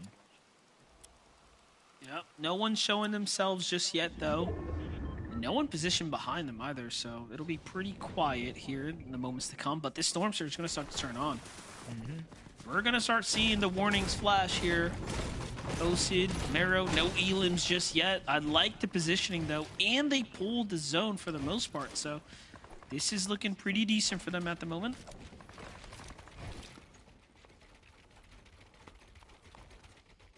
I would say that's kind of like the tough part about kind of pulling the zone for the most part. If you don't get the initial shots and anybody kind of rotating in, they're going to box up in brick, in metal, kind of take different locations just like this to where you're not going to get those same chances again and again and again. So you got to take them while they come. See Cyclops and Light rotating in from that southern part of the map, and they're kind of feeling the pressure here. They're rotating in towards Shake and Sanctuary, and if they don't watch their back, you see how many teams are currently around that spot in the actual POI, and there's even one more coming from the south side that could potentially lurk on them. Yeah, Hari's kind of situation and Civs here is looking really solid as far as like the overall heals and whatnot, but they are going to have to leave this comfortable base that they've set up right now. Seems like they were hoping someone was going to come for the vending machine, but no one's interested just yet.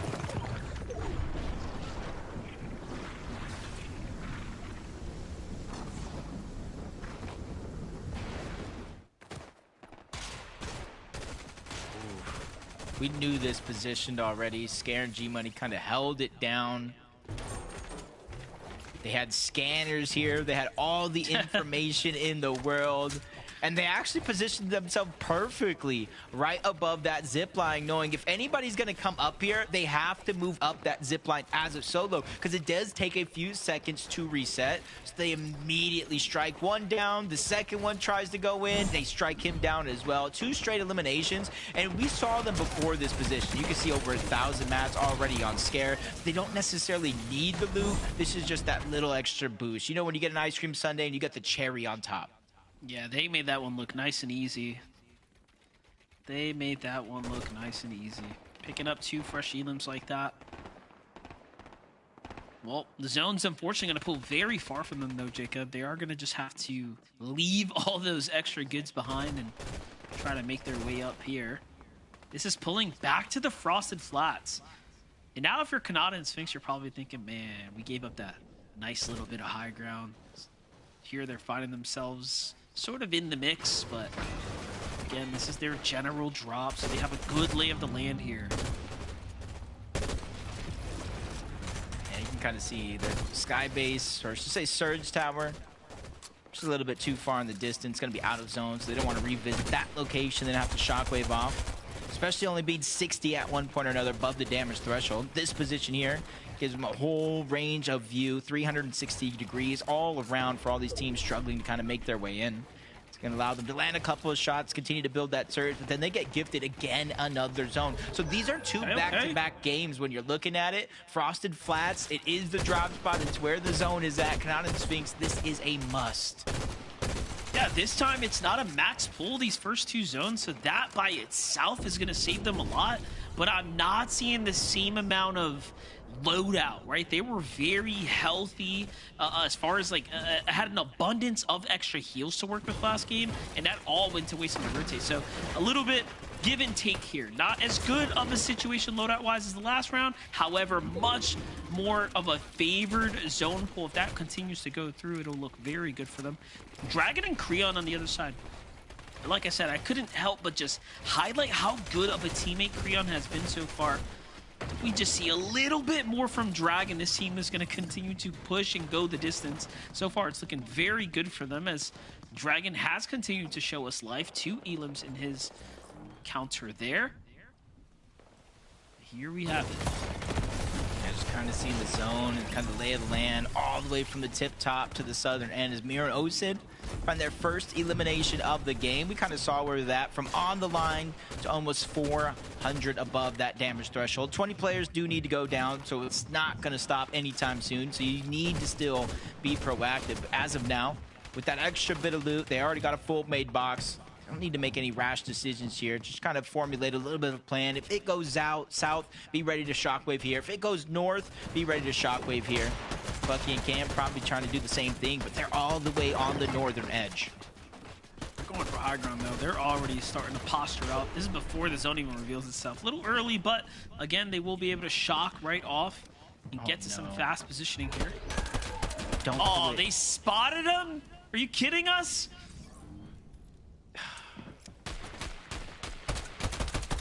Maybe they just can't. Maybe they can't. It's too thin. It's too thin. No. Oh no. He had to give it up. Bucky and Cam, you are on the list for sure, buddies, for that one. But all things, it must continue. Either way, Bucky and Cam probably had to fight him. Let's just go ahead and rid the biggest problem in the lobby first. Everything else kind of be small fry from there on out. But what they're doing as well is kind of easing up the pressure of that happening to anybody else in the lobby in the worst case scenario if they do go down. Kanata and Sphinx kind of looking, they're not too far away. Ever since they went south from Frosted Flats and then worked their way back on up, that's going to put them right in the center of the zone. So they could potentially one shockwave their way there just like this and rebox up so they don't take too much damage. I'm just thinking how the observers were like holding that one for us once again. Trying to hit us with a surprise. So close, yet so far from a very interesting ending. Nonetheless, though, it's still going to be very interesting. Only one team can now, again, walk away with a qualification spot. It's the win and you're in format. Dragon, Creon, starting to look really solid here. Eyeing up the second height, eyeing up the mid ground right now. Here we have it. Endgame is near. Hold zone here for Muss and Pentabot. They're the only team kind of set up right now to possibly go for an early high ground. Bucky and Cam on the ultimate low. This is not what Bucky and Cam promised us. Hey, it's still soon. 8th zone. Probably have the idea in their mind. Just like possibly Osid and Mero. Let a lot of those teams battle it out. Let them expend material for that high ground early. We'll go ahead and fall under the radar, conserve our material the best that we can, and kind of strike when we can. As Muss and Penta doing a good job holding it down. Anybody that flew near their location, tried to fly past the high ground, did take some sort of damage. It's Kanata and Sphinx underneath, staying to the low ground right now. That's going to be the game plan for Kanata and Sphinx. And they're a team that they don't necessarily care about pride. As long as they make it to the grand finals, they're happy. Sphinx and Kanata almost ended up in that opponent's box, but he just so happened to get ahead of them. Bucky and Cam, as I was starting to yap there, go for second height. Now they're positioning up, trying to give this that entertaining endgame, but Creon and Dragon have been slowly making their way too. There goes the split of the shockwaves, just making sure both of them have them. Cam, Bucky, though, finding another secured elimination here. A lot of material comp. It's going to start adding up here, depending on what Calipper has. There's that max material. Okay, this is going to start giving a wave of confidence here. Yeah, if they could somehow chop down height just a little bit. They have enough materials to just full send it upwards. But Muss and Penta doing a good job controlling the rest of the lobby down below. Not giving too many open opportunities to look up. Mero taking a few scratches because of the zone. A worthwhile sacrifice, eating the storm damage to get a better position. Almost a no-brainer considering the materials. As Kanata and Sphinx get a few pre-edits in. They're pushing Scared down. Drop down to a sliver of HP altogether. Sphinx is going to get that knock, so they are going to be able to clean up that elimination. Here it is. Cam starting to target the high ground here. Breaks a couple of those key structures. Here comes the shockwave across to reposition up. G-Money recognizes it. It's happening as well. Penta fighting for the refresh here, but Cam and Bucky start to strike, and they time it perfectly. They're uncontested up top. There's the elimination. A fresh set of material to the hands of Cam. Finally, they have something to work with, but it's barely holding on here. Yes, he sends it all by himself towards that high ground. Inadvertently put himself in a 1v2 situation. As Ghana and Sphinx go down, one of the most legendary streaks in Fortnite history has just come to an end, but it's an opportunity. Miro is back, and he's going for the high ground along with Osid. They're ready to take the fight against Bucky and Cam. Osid takes way too much damage. He is definitely forced to slow his roll. Bucky returns back on up to the high ground, but he eats a mouthful of damage. Miro goes down, but now Cam is stuck left by himself. Oh my gosh, what a monster shot from Cam to turn this one around, and then he follows up with the clutch battle. That matters for him. This tournament is still alive. The opportunity is still at hand here. He's trying to kind of configure this base here, but it has come with a huge price. And look at that in the distance. You can just see it's held up by a wood wall. All of this build barely has a structure, but it doesn't matter. There is so much at play here, Jacob. He might even be able to reconnect. Cam might be able to put himself in a good spot. Just gotta hope all the duos down below run into so many troubles. The Tick and Liam, you can see them running out of materials, 2 eliminations, trying to give themselves a chance to look up, but don't want to perfectly kind of play into somebody else's hands. Layer by layer, they're lurking around to try to see what they could grab. Even Chris and Drew alive here in the last game. This is the last dance. 9 teams left alive, Monster. 4 of them are stuck as solos. This is it. Whoever is left as a duo obviously has the better chances to go and push their way through. I'm still seeing Dragon alive and potentially Creon there as well, but Liam is going to be the first to fall. It's all up to Tick's hands now as well. So many solos standing. I mean, you wasn't lying. And they're trading and exchanging now, and another duo falls there. And, I mean, this is looking like it might be a walk in the park here. It's just or like Cam from the high ground. It just got that much easier. All solos left alive. Nobody has a chance to really look up because of it. Cash is healing off the backside of zone. He is definitely being put on a clock here. How much do you have left in those chug jugs? Cam is using this as an opportunity to potentially drop down, but he's just trying to get a better bird's eye view. The Tick, the first of 4 eliminated here in this game. Cash is still down below. Another player down there with him, and he's finally looking up at the Cam. I'm not sure he's high enough. Shockwaves won't do it, but a chop definitely will. Cam Shockwave's deep in his zone. He's going for the mending machine, Monster. He's definitely playing a little side angle here. Cash is seeing it, but he can't lose focus of Void from low ground. Cam comes back. He says, forget the mending. I need to fight for it, but no! Loses the important tag. Void gets the siphon, and he does have a little bit of heals, but Void just trying to assess the situation and hits the monster's shot. And just like that, he'll send himself to the grand finals. Void and Magma. These guys got 4th place in the last chance qualifier to make it here in the last chance lobby. They were 5 placings out of qualifying from grands through heats, and now they punch their ticket into the grand finals. Congratulations to the duo. That final seat goes to them, and now they have to turn attention to that finals time. Spots going to the global championships. How much more difficult that lobby, that setting will be. But again, congratulations to them. I mean, we saw how many new duos were formed for the Last Chance lobby, but that is not the case for Void and Magma. They have been competing since the start of this season together. They competed in Major number 2 together for the Opens. And so to see them stick it out and then make it all the way to this Last Chance lobby and then get the final win, that is a beautiful story. And what a better way to end that story, Vivid, than placing and making it to the Global Championships? Well, listen, you want to talk about that story, Kelly. You want to talk about full circle. We started the day with a solo clutch, a solo win. And what better way to kind of end this day as well, this last chance lobby with not only a solo clutch, but what felt like a solo lobby. All these solos kind of running around to kind of make it happen. Magma kind of forced to go ahead and probably bite his nails there, watching Void try to go ahead and clutch up the qualification. But sure enough, Void as a solo gets it done. I mean, listen, he had to fend off Cam, who looked like he was in a very good position. But as soon as Cam went down, Void had so many materials, so many resources to kind of work with. At the last shot, it was easy. And Kelly, Void and Magma, each of them will be going to their 4th FNCS Grand Finals.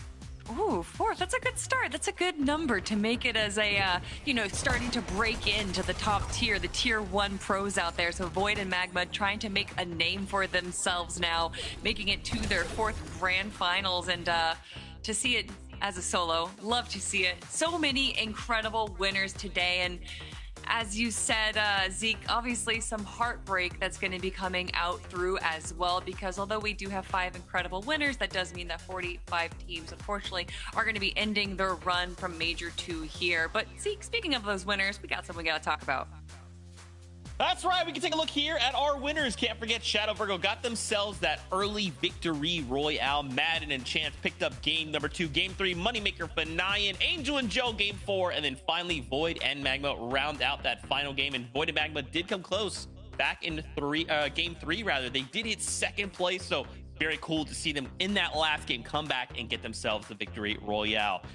Okay, Fun Zeke's gone. Sad Zeke is here. Canada did not qualify. This is really tough. Obviously nothing but respect to Canada. Literally a GOAT, one of the best players Fortnite's ever seen, a legend, so like a veteran, so well decorated. But for the first time, Canada will not be making it to an FNCS finals. This is really tough, Kelly. This is super tough. Yeah, it's interesting because obviously, we don't want to talk about all the negatives and everything, and we do want to be happy for all the teams that went their way through, but to see Kanata not be able to make his way through in this giant storyline of being the only player in the world to make it to every FNCS Grand Finals, but I think potentially a spin on it is that this is a good example as to just how much more competitive NAC has been recently. I know that there's always the argument of EU versus NA, and yes, I mean, just like the pool of players in EU is just that much better. But I think when it comes to our like tier 1s and tier 2s, that they really are upping their game and they're starting to be able to put on a big fight. And so when we see players like Kanata go down and not make it into grands, I think it's because everyone else is starting to step up.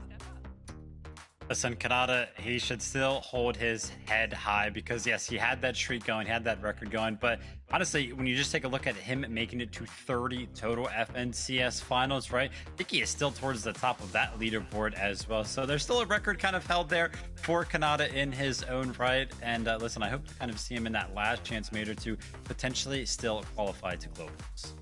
Listen, and it's fine, right? Even if we lose this title, Kanata just needs to go on, become a global champion, and then everything's fine. Everything is redeemed. That's what we're playing for, right, Kanata? Right? That's what I'm going to hope and believe in my heart of hearts.